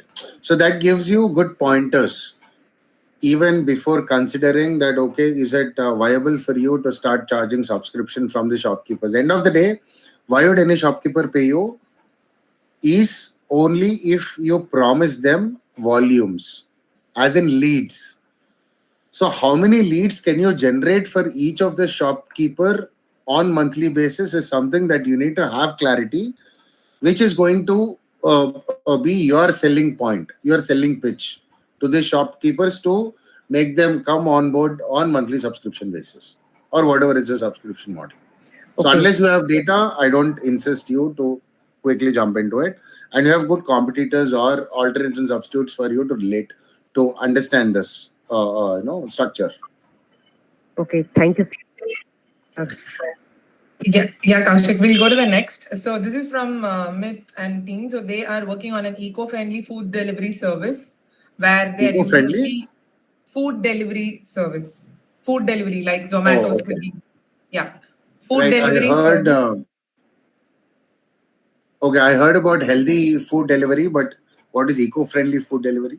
It's basically into reusable packaging or biodegradable packaging, So it's those the sort of. packaging. Okay. It's a Right. packaging. Right. Yeah. Sustainable. And Yeah. yes, so they offer reward points for people who return the containers, and also they're targeting on sustainability by reducing the food waste in case or food surplus. If there's any surplus or if there is like those kind of channeling, also they want to bring into the platform, basically making it more sustainable, right? So how can we structure a business model to create this, in this space? Especially where there are a lot of traditional food delivery also, which is in practice now. Like, how do we sort of compete here? And this reward point system, how will it be attractive for the customers? And with regards to possible profitability of business, how do we weigh out stuff here? Okay, there are different aspects, I think, that is coming together with one model. We still need to chop it down from bit to bit. As in, like, for example, uh, the moment you say reward points, right? Now, what is the percentage of reward points that are being used in the existing market in what tires? For example, probably again, urban audience, that too spending audience who accumulate a lot of reward points. I'm sure we'll be able to get data very clearly in terms of how many people are able to convert those reward points for what. Now, unless we understand what is it we are offering out of reward points, we don't know if that is exciting for them or not. So if you talk about converting your reward points to some money where they can get their daily consumables again or weekly consumables, I think would be a little more exciting for them, so that your audience range would go up then. Like, you are actually capturing mothers from it, you are actually capturing housewives from it, who would definitely want to exercise that option compared to anybody else, right? So when it comes to the reward points, I think it is a vast market. In fact, we have interviewed one of the startups from Chennai called Extra, with Extra A. What they do is, for giving feedback, they provide reward points, which can be redeemed in the same store next time. So that is also building a recall value, retention value, right? So how are you exactly going to use those reward points is going to be the game changer for you, which is again a long shot, because that is see, a lot of businesses actually have this chicken and egg problem. So unless you have volumes, you won't be able to, like even Shabir also, who is that girl, Neha also. Like, unless you have more volumes, you won't be able to really, promise anybody any lead. Like, that's going to be the conversion pitch. So unless you have products, you won't get volumes of customers. Unless you have customers, you won't be able to bring more products onto the platform. So that's always a question. That's where getting into one vertical always helps. Easy to target, easy to capture, easy to convert. So any of the startups, we insist them as part of MVP have only few SKUs as in, okay, have only few vertical, few products in one vertical, and then start exercising and then start scaling up more with further milestones. So reward points, that is where it stands. If you are able to build retention, recall value, or addressing the daily consumables, I think these are the factors that probably would really help you to make your customers excite for reward points.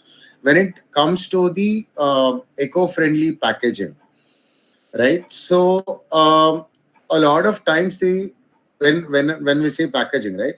Swiggy, Zomato, all they do is they just put their brand tape on already packaged food. They are not giving any sustainable or a plastic package to these orders, right? So packaging actually starts from brand to brand.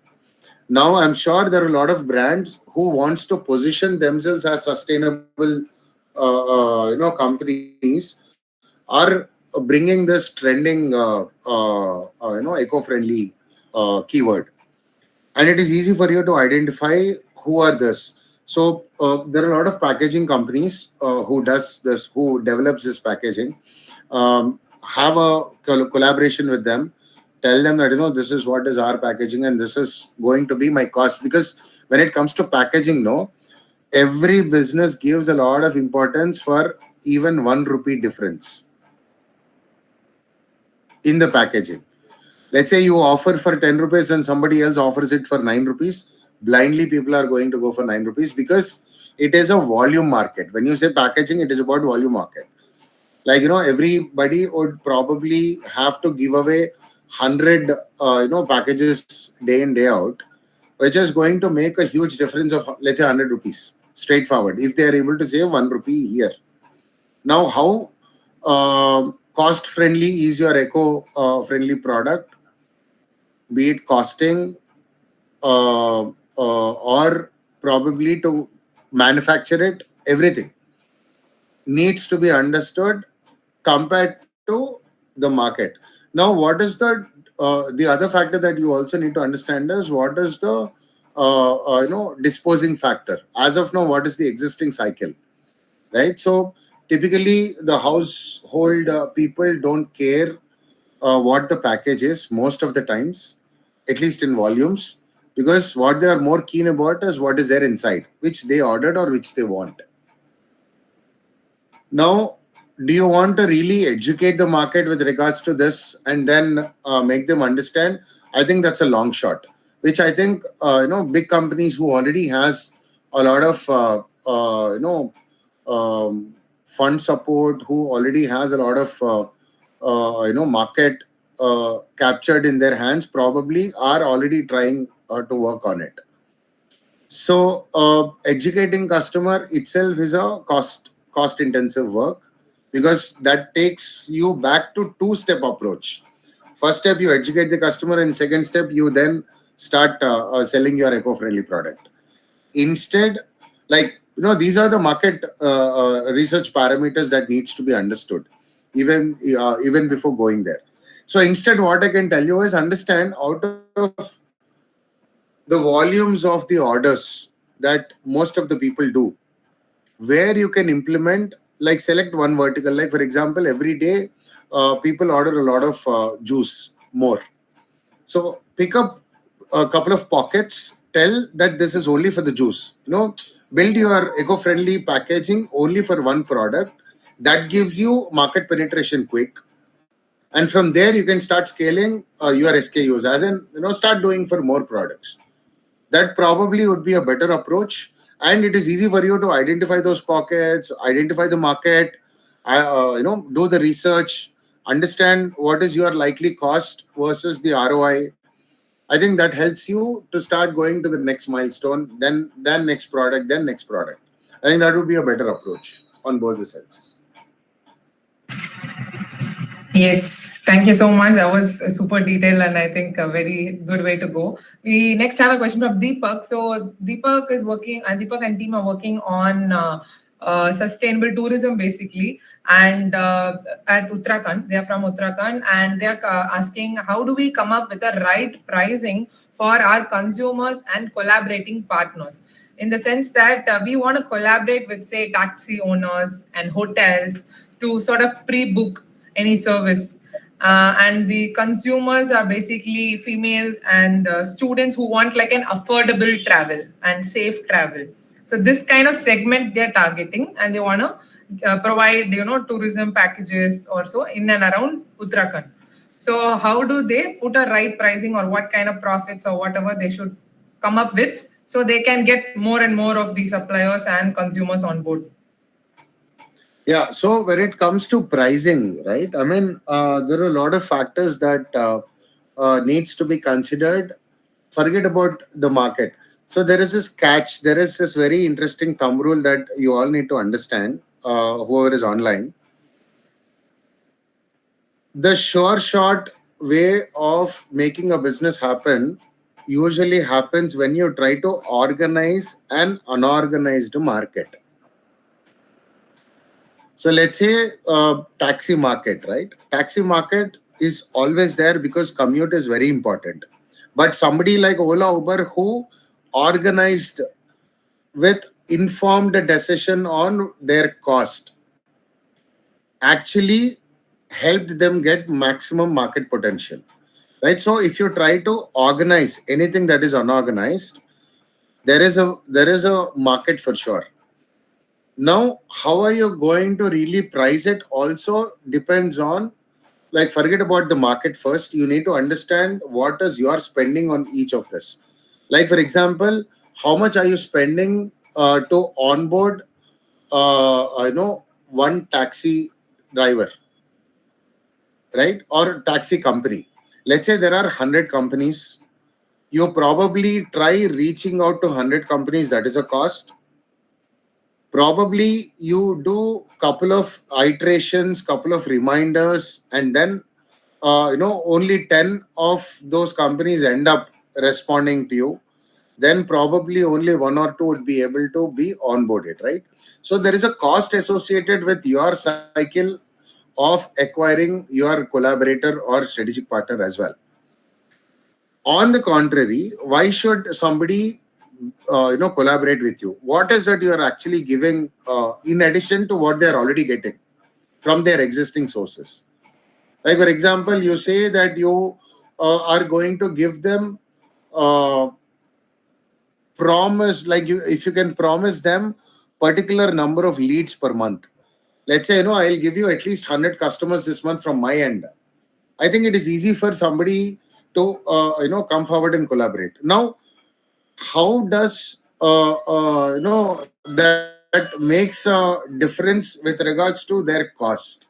Now you understand how many taxis, like, for example, let's say there are 5 taxi companies. What is their usage volumes existing as is scenario? Now, if you understand that they're only getting on an average 10 leads, now can you bring 15 leads to them? Yes, that is a promising element for them to come forward and collaborate with you. But how can you bring those 15? Also is associated with your cost. How are you going to build leads? How much are you going to spend on those leads? Now chop it down. Like, for example, let's say you have a portal for you to for people to come register their travel details with you, and mention that they also need safe taxi or whatever are the services that you're giving. For you to build that technology platform also is associated with a cost, right? So let's say you had to put 5 technology people to build that portal, then did marketing within an area by spending 1,000 rupees. Now, all of this costs for you to go to that stage. I think you need to list all of that down and then understand and then create a target for it. Like, for example, end of the day, you're spending 10 lakhs to finish your portal, to market it and get some leads. Now, how many leads and conversions, Like how many leads versus how many conversions out of it are going to take for you with an average spending of what amount is going to help you to get break even. Like for example, as I said, okay, it took 10 lakhs for me to create all of this. Now, how many customers should come and pay or should be associated with me to get my 10 lakhs back to me is something that you can reverse map. Like for example, your average service cost is 1,000 rupees. Now, how many people should come and spend 1,000 rupees for you to realize that 10 lakhs? You need to have that cost structure in place. Only then you will be able to understand what should be your pricing. Now, you compare that to the as-is market. Like for example, now you understood that, okay, my average costing should be at least 5,000 rupees for me to break even in next 2 years. On the contrary, if the services that people are able to get below 5,000 rupees that you would require, then it is not viable business for you at all, because people wouldn't want to spend more. Or if they really want to spend more, what is the addition that we are able to give? How are you giving them an assurance that this is secured? Right. So you need to understand as is market versus your cost to cater to this market. Unless you have the clarity on both, you won't be able to arrive at a pricing strategy at all. Yeah, thank you, Koushik. We'll go to the next. So Fastana and team, they have a question where they would like to understand what kind of resources and websites or books that they want to refer to get into business model in depth. They want to understand all of that. That is one question. The second is they are working on selling healthy and nutritious snacks. Nutritious snacks, basically like for diabetic people and all, no, like that kind of snack. That's what they're working on. So how can we scale, or what we have to do to scale? What kind of threats should we look into? What kind of tricks? Threats, like threats in the market. Okay. Threats. Okay. Yeah. Okay. So the books you could actually refer to, I would rather. I think I already told to just go to the Blue Ocean Strategy. That helps you understand in depth about a lot of aspects inside business and business models. First thing. Second thing. Now, the moment you say healthy snacks, right? A lot of like market right now is super crowded with with everything around health, post COVID especially. Now, for you to cater it to the market, again, as I said, you probably can pick up an untapped audience segment in a vertical. Like for example, why only diabetic, right? Because I think post COVID, what happened is people realized that prevention is better than cure. Now people became more conscious for not getting into a health issue rather than already adjusting to the existing health issue. Right? So if you are preparing a snack, now how is that going to help me where exactly to not get into or jump into such or rather would help me prevent what? So that is going to be your brand messaging. That is going to be your positioning also. And don't cater it to the complete, let's not call it like for the whole market, like probably, from 1 year or 2 year old to 100-year old, we want to cater to everybody. That is not something that, really works out. It is very cost intensive. You need to identify pocket of audience with specific age groups, your power audience, and their spending capacity for health especially, right? Unless you understand these parameters, you won't be able to understand how to structure the strategy around how to reach out to them, because right now I think it is very broad a statement that you actually have. But for you to chop it down, I think you need to have clear brand messaging. If you are competing with the rest of the market, you need to understand how are you letting them know that this is going to help them where. Is that really a point of concern at this point? If yes, for what age group and how many, how much of the,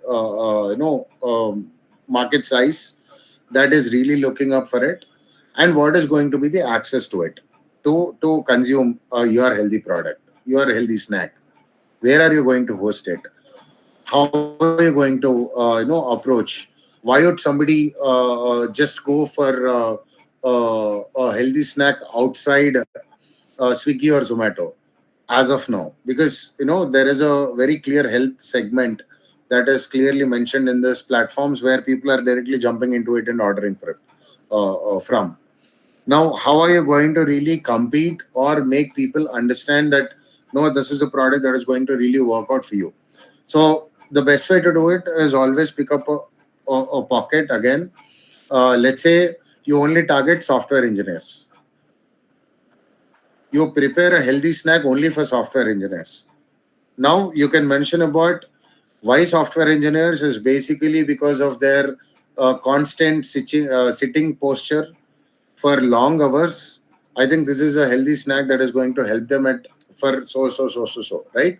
So always pick up one audience segment, cater it to them, have an understanding about what is the total addressable market and your market that you can capture. Then it is easy for you to scale to rest of the SKUs and rest of the product line that you could think of, especially in the health segment. I think that's a better way to do Yes. it. Yes, we'll go to the next one. So this is a common question. To frame a business model, industrial trends should also be considered. Is it so? And if so, like how do we stay ahead of the trends and keep adapting to changes in the market? Is this a right thought Right. process? So see, industrial trends is very important for you to understand, but it is not something that you should be forcing yourself to stick to. You should rather stick to what is your product or what is your service. Are you productizing your service by making it a subscription model, or are you converting your product as a service on pay as you go or a subscription model? It all depends on your idea, your product, your service, your target audience, your reach. Industry trends is only for you to understand a reference. It is like a reference for you. Now, if your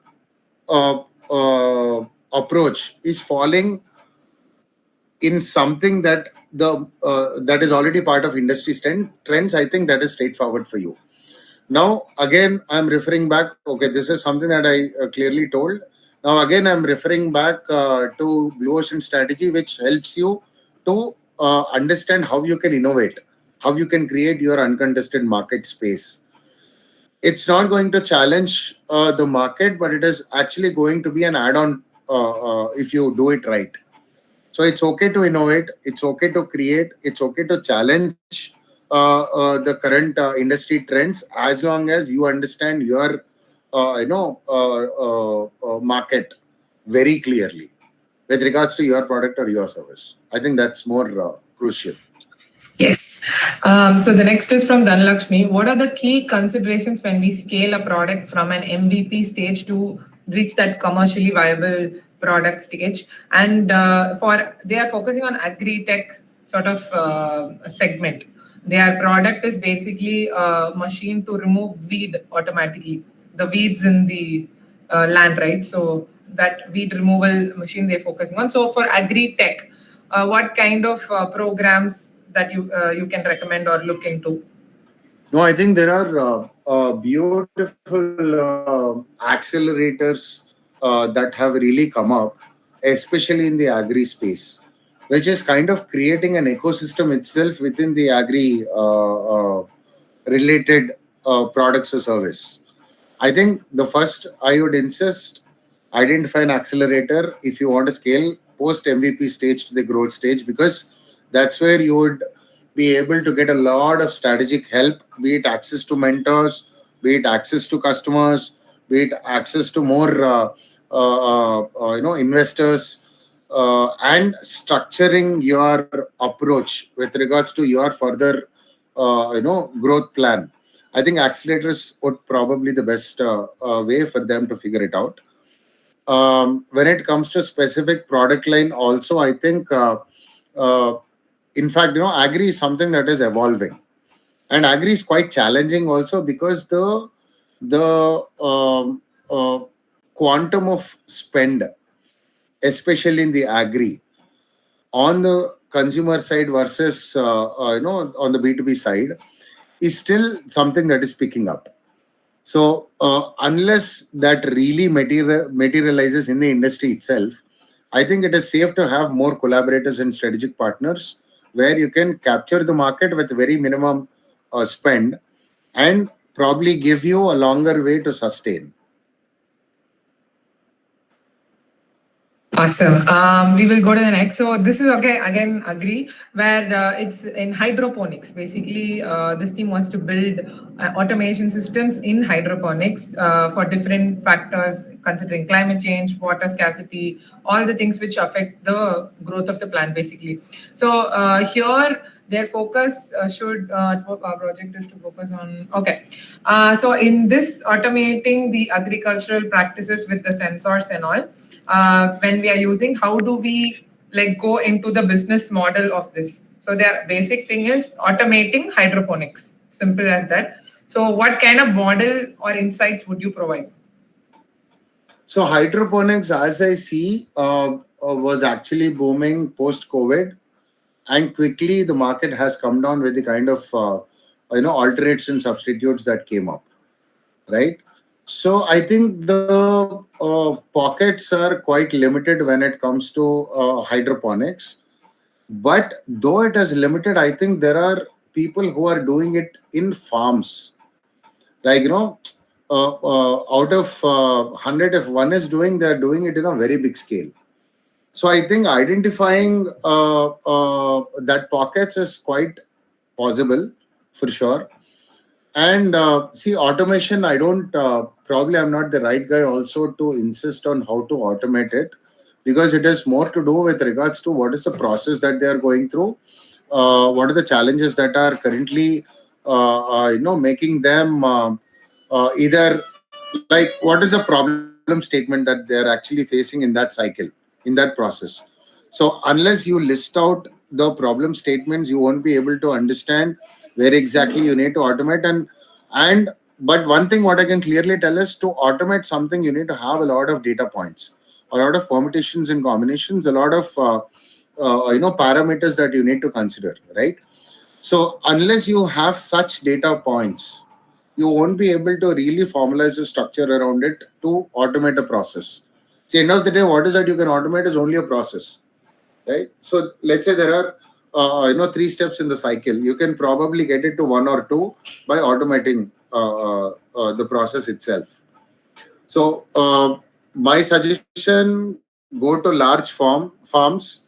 I think execute one there, identify the problem statements, understand if it is really a problem, and also understand if hydroponics is something that is part of the future trajectory in that industry, right?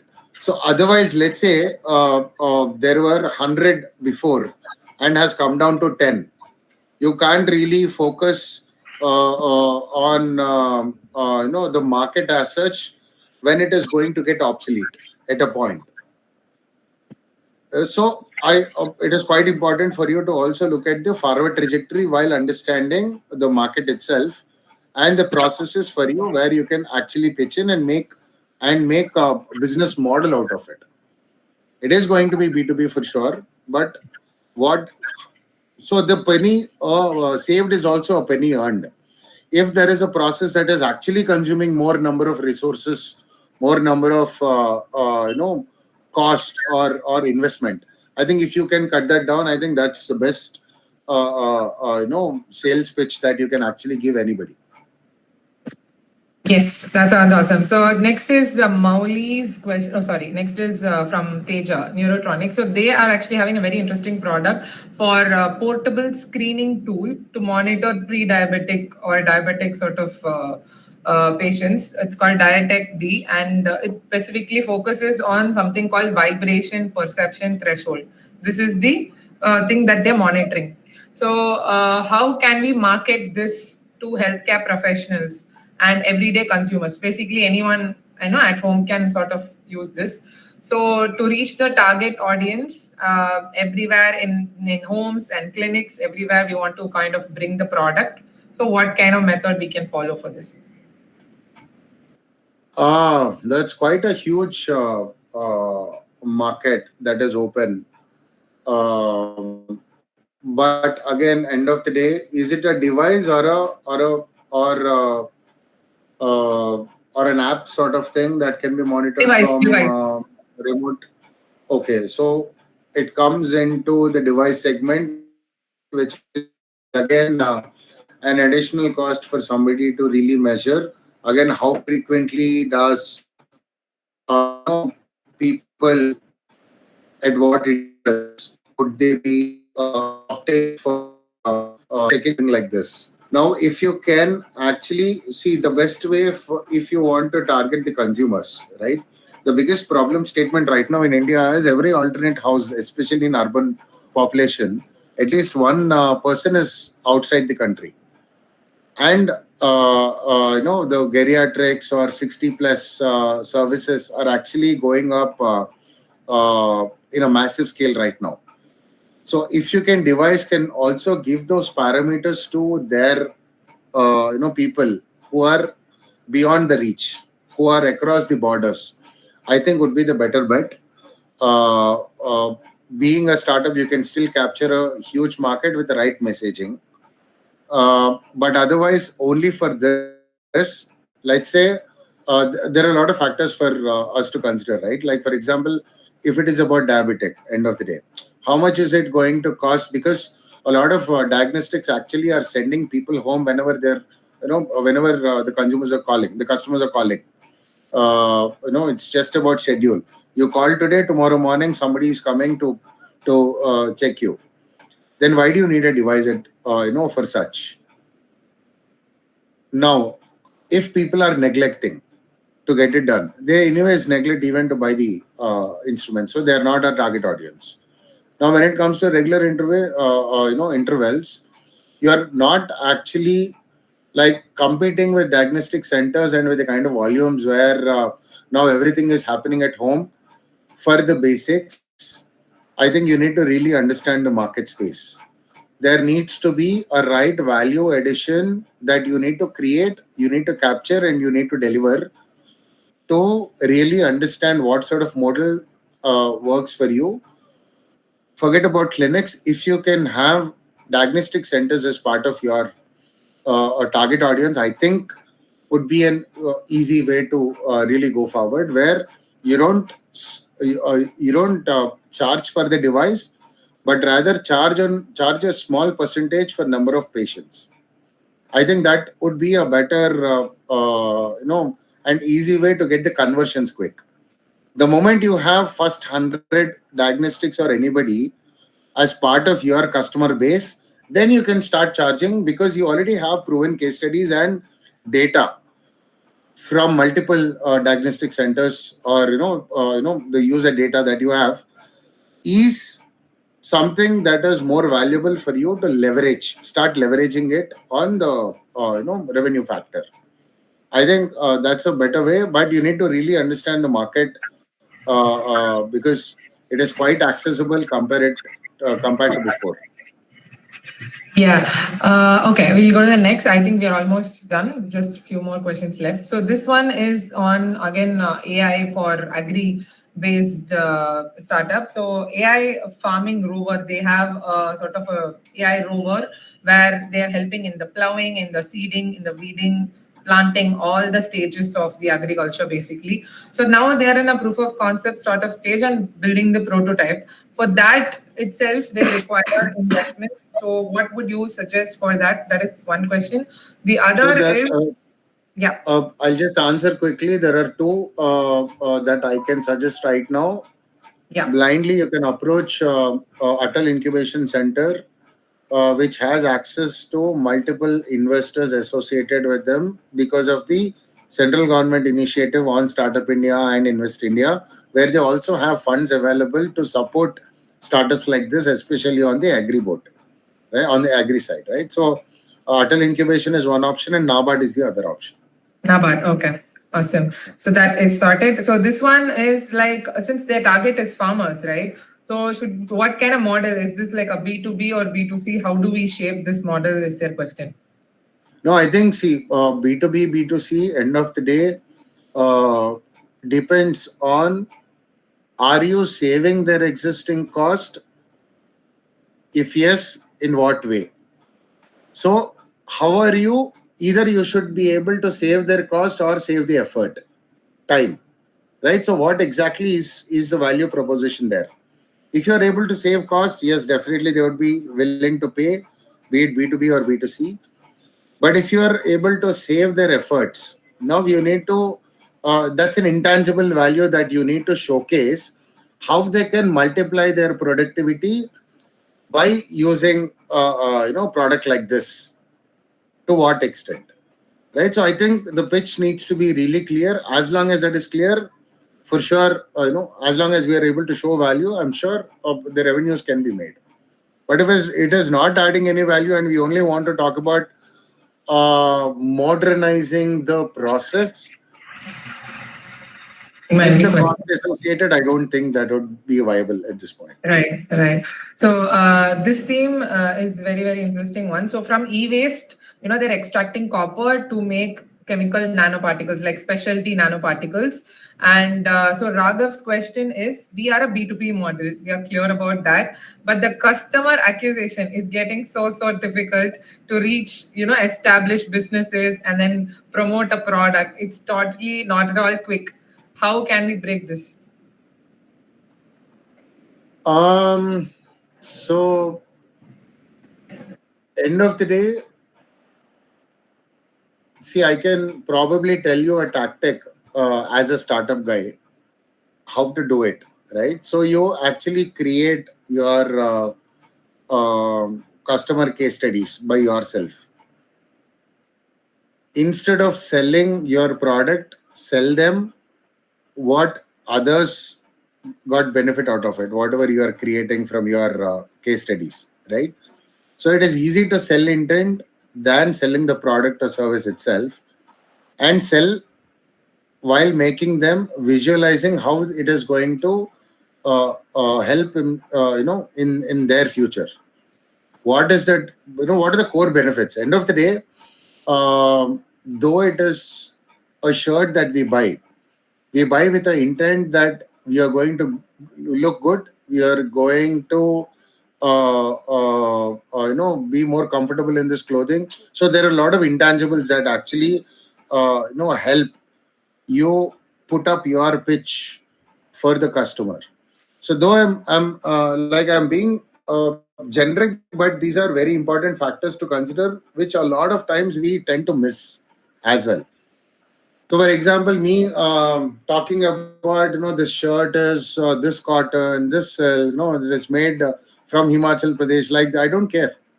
End of the day, if you talk about what the product is, might not sell. But if you can sell how this is going to make me feel versus how it's going to make me feel more comfortable, is an example. Like, I'm just telling the example. It's not. Don't expect I'm giving this pitch for you to sell copper to B2Bs. But then the intent is you need to identify the intangibles, how that is going to help them. Again, are you able to save cost for your customers, or are you able to improvise their productivity? Like, what exactly is the tangible and intangible benefit out of taking your product is something that you need to put it there. Sorry, just to add in, Koushik, we sort of have a similar pitch for it, but usually what happens is to reach out to big corporates, right? It gets slightly difficult. We've had some partnerships with other SMEs, you can say, which are not that big scale, where you can reach out to a decision maker. But in other companies, right, which are slightly bigger, like 1,000+ employees, the reaching out to decision maker, because it is eventually an infrastructural change for them to adapting a different company altogether in their chemical composition. Which is a very common problem, I would say, for startups like especially in your place, Raghav. So one thing that I would say is, I think you need to position the brand more in the market where this big corporate should get to know about it. So always, indirect marketing actually sells better than the direct marketing. That is one pointer that I would like to give. Fortunately or unfortunately, markets like India are top to bottom approach, where the decision makers sit on the top, and there are markets like Japan where it is bottom up approach, where the decision makers actually are starts from the bottom to up. So if it is a top to bottom approach, the cycle time usually is very, very high. Right, exactly. But once you as I was telling before, right? You approach 100, probably the conversion happens from 10, and then the final payment happens from 1 or 2, and this is a very common aspect across. But what really matters here is once you build your portfolio, that is when you need to put out that portfolio. You need to expose what is this product on the, be it social media or publishing or whatever is there, because that builds more credibility. So I think that is very important approach for products like this, especially when it is a B2B market. For B2C, Right. probably not. For B2B, yes, definitely. Any strategic partners or accelerators you can recommend in this space? I was actually thinking of it, when I was hearing to this question. Probably I'll just share me, link of your product line. I'll be able to Sure. definitely suggest you a better collaborators and strategic partners instantly. Thank you, Kaushik. Oh yeah. Thank you so much, Kaushik. So the next final one almost is this is a very interesting one. I think you will love it. It's a digital courtroom system that this team is trying to build. So it's basically to make an AI sort of a court for solving real time cases. So that's a very very challenging, eyebrow raising sort of idea, I know, but it was a very very interesting one. So this I'll also tell you, both my parents are High Court advocates. Oh my God, yeah. Okay. Okay, that's good. Okay, so they have been inspired during COVID time actually from this idea. And in real time, of course, it's going to be super challenging to even get this sort of a setup up, right? But what they would like to do is they are trying to connect with the lawyers and clients and offer sort of a model over there to get them on base first, but then actually feature AI to first generate reports or sort of give them as an accessory first. So To understand. digitizing the information probably is the first thing that needs to be done Yes. when it comes to AI. Yes. Exactly. So that's the plan as such. Then getting into instantly solving cases or coming up with that sort of a arrangement later. But the plan is to give them. Whenever you're saying instantly solving cases, it's highly impossible, because it's not about a question and answer session that somebody has a problem, okay, take this. No, that's not how it works. So instantly solving would definitely not be there. First thing. Second thing, technology can only be an enabler, especially in the professional services, be it for doctors, be it for, like, for example, you want to give quick treatment through AI to a patient. No, it will not work out unless the diagnostics are done, unless the cases are built, and then unless the analysis is done. I think that's a huge process that is still quite necessary. So technology can be an enabler, wherein, let's say, for example, if taking decisions in courts are getting delayed because of the access to information, Then it will. yes, that can be handled. Probably But how it will about push in the matching the lawyers process. and all instantly, like with the case So matching? the adoption for technology, especially in the professional services, there is a lot of resistance, and it's a Okay. very long shot. Like Long shot. I'm really being very honest here, for sure. But probably the best way to start executing it is in law universities and colleges where the trial sessions can happen quickly using this. So it can be made as a AI edtech for lawyers to start with, so that the adaption starts from bottom to up. So probably the long shot would further cut down and make things happen. But otherwise, yeah, it'll be quite sizable time for somebody to really get it. Right.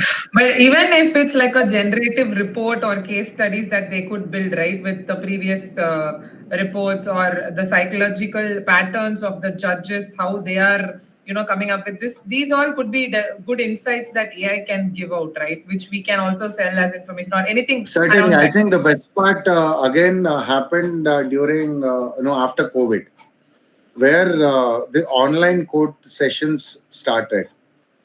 A simple example, my dad is an advocate, right? So, but he's little resistant towards using technology for his traditional work. Right. And that's not easy to solve. And unless it comes to a necessity stage, nobody would really want to even look at it. Now, how do you create necessity out of it is the first point. The second point here is accessibility, right? So how easy for these, different age groups to really access that kind of an information? Like, for example, my dad still doesn't type the reports. He only dictates. So it is not the direct, like, the consumer and customer picture comes here, where the stenos or the juniors, I think those are the people who would be using more of this than the judges or advocates themselves. Yeah. A lot of times, right? So, so these are the basic, differences that needs to be identified and start implementing from, tier two, I would say, tier two audience. I mean, second segment audience or third segment audience. Then the adoption would probably influence the major target audience. Correct. Awesome. So this is another social one, the final one. So they are working on a smart big device for preventing suicidal hangings. Like in colleges, dorms, they have the device where you can attach it to the ceiling fan, basically, where this could immediately prevent anyone attempting suicide. So this they want to get into. No, it is not. So attempting suicide only by hanging to fans. Only by hanging, yeah. Particular to that. That's very specific. Very specific, yeah. Okay, I mean, I am taking little time to process myself. Because this is more prevalent, no, in colleges when you see this sort of a news we hear most of the times. So I think that has impacted. So even if this device is implemented, I think it is very important to not to let the people know that there is a device. No, about it. Yes. They should not know. It is quite difficult to execute, though. Yes, they should just go and attach. Okay. Yeah. So how do you go about marketing this particular product? Like, where do they start? That's a very interesting question.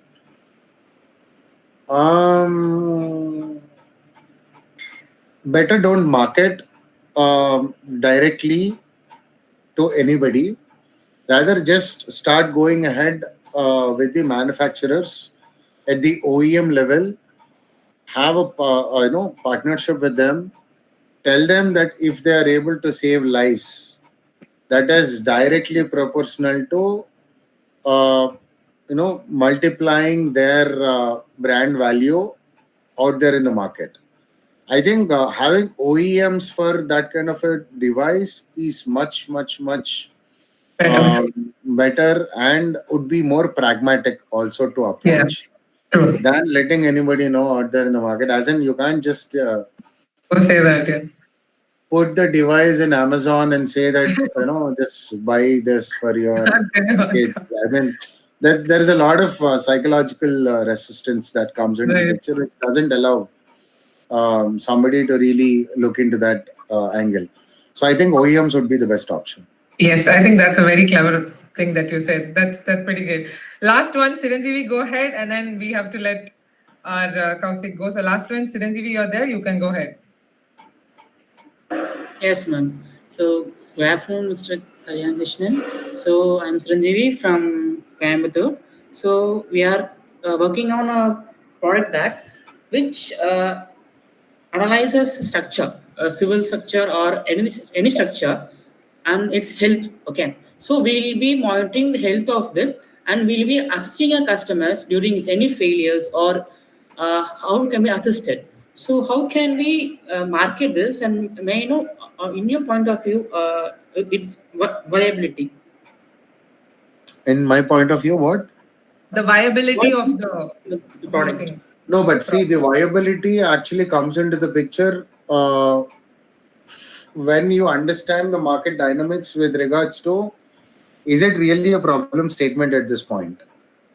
Yes, How actually, this many people are statement is really opting for among a it. solution like this? Sorry, so come again. How many people are actually opting for a solution like this in that particular industry and domain? Okay, so actually we have done an analysis with our civil engineers and builders, also with government. So they are saying that it is they are struggling to monitor a building when it's come to years. They started building upon cracks and water prologuing. Also in bridges, there is difficulties in the remote areas to when it's coming to floods, or else if a land is soil is not good, so it takes years to a building to settle down. So, for example, in our latest incident in Kerala, Wayanad incident, you may know that. So, at that time, so a building starts going down, it will be alerting the customer. So, they will be started living at the starting stages, so we can save life. So, No, actually, there's Siranjeevi, right? Yeah. If you have already spoke to the civil engineers when you understood that, okay, this is a kind of a problem statement that can cut down a lot of execution time for them to analyze. I think it is already viable, right? I mean, you already found out from the domain experts themselves that this is something that they would I was need. just getting more insights from others as a customer point of view. That's what. No, don't even try to get insights from others who are not connected to that field. Because see, the viability is something that comes when you are so specifically placed in an industry and domain. I think it is all the more important to get the insights only from the domain experts inside. Right? So why do we call subject matter experts is only for that reason. I think they understand the problem statement and the longevity of your service or product or solution towards that problem statement better than anybody else. Okay. So on point of view, how could I market this? So I decided to go like B2C and B2G. So as government also needed of this product for the survey of a building. So how many players are there in the market currently like you? Actually, for our analysis, there is only one player, not in India, in Japan. So they are giving devices BMS, which is building management system, so which controls enterprise building like water valves and like the electronic devices under one system. But for health maintenance, there is no any market player in our India. But it is done only through manual civil engineers, not through any IoT devices. Okay, then the straight audience for you is to have a collaboration with all the civil engineers. Yes. Because I don't think who is going to pay you? It's not the civil engineer, right? Yeah, our end customer who is building owner. Correct. So instead of you educating the end customer with regards to the value that your device is going to bring for their construction, which again is going to involve the domain experts, I don't see a point in having such a lengthy process. Rather, just have architects, civil engineers as your target Sort of audience outlet. primarily for you to reach out to the to your customers. Okay. Now, to identify the civil engineers, I think it is pretty straightforward. You don't have to use any third-party platform. Rather, you would be spending more of your efforts on offline meets, uh, probably your product brochures, which you need to hand it over or send them directly. But you're not going to social media or the mass media as such is not going to be really helpful for you there. Okay. But you can also collaborate with the companies who are catering to smart kitchens, smart TVs, smart cities, right? So I think these things, people right? would be a good collaborator for you or a strategic partner for you, rather, other than your traditional civil engineers also. Okay. Thank you. So thank you so much, Koushik. With that, we are coming to an end. I think extra 1.5 hours we have spent. Really, really, really grateful to you for this amazing session and amazing patience. Pleasure. We had an amazing time. You have really given us a lot of very, very clever aspects and direction for all of our students here. They have Hopefully. Yes, they have taken a lot of valuable insights. We loved hearing about the models and Incubus and what you are doing to get that story out there. It's truly. Oh, yeah, and I insist everybody should Yes. subscribe to Incubes because it's really, really going to help them. We are going to put it in our group for sure now, so that Siranjeev, you want to say something? I have another query that. So may I have a detailed description on market analysis like TAMS and so may I know the detailed or brief description on it? Difference between that. Like he wants to know the difference. Okay. What is TAM, SAM, and SOM? Okay, so basically, simple. I told you with an example of apples, right? Apples, the whole world need apples. So the total addressable market probably, the moment you look at the complete market, right? So you can actually understand it would be big in volumes. But are you in a position to be able to cater to the whole world at this point? Not directly, because it is very cost intensive. So you need to understand what is your total addressable market versus what is the market that is accessible to you. Like accessible versus how much market are you willing to capture? Because there are also competitors out there, there are also alternates, there are also substitutes. So the market is already out there, but it is also filled with the players like you. Now, with your unique value proposition, how much percentage of this particular accessible market out of the total market that you can capture is what is about TAM, SAM, and SOM. Okay. Is there any canvas for it, sir? Like BMC. You can. It's there on Google. It's there. It's also there on Blue Ocean. The reason why I insisted on Blue Ocean book is all of this is very, very, very clearly mentioned. Okay. Yeah.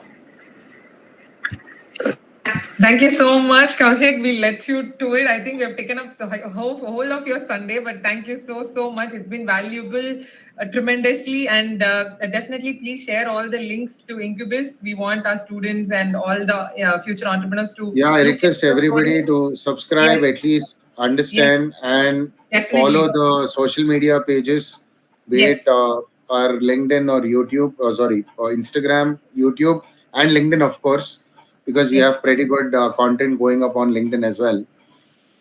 So I think that also will spark the entrepreneur inside you that, okay, somebody else is doing like this, why can't we? It gives a lot of idea, because for entrepreneurs, we never know from which direction, at what moment we would really get that figuring out phases, right?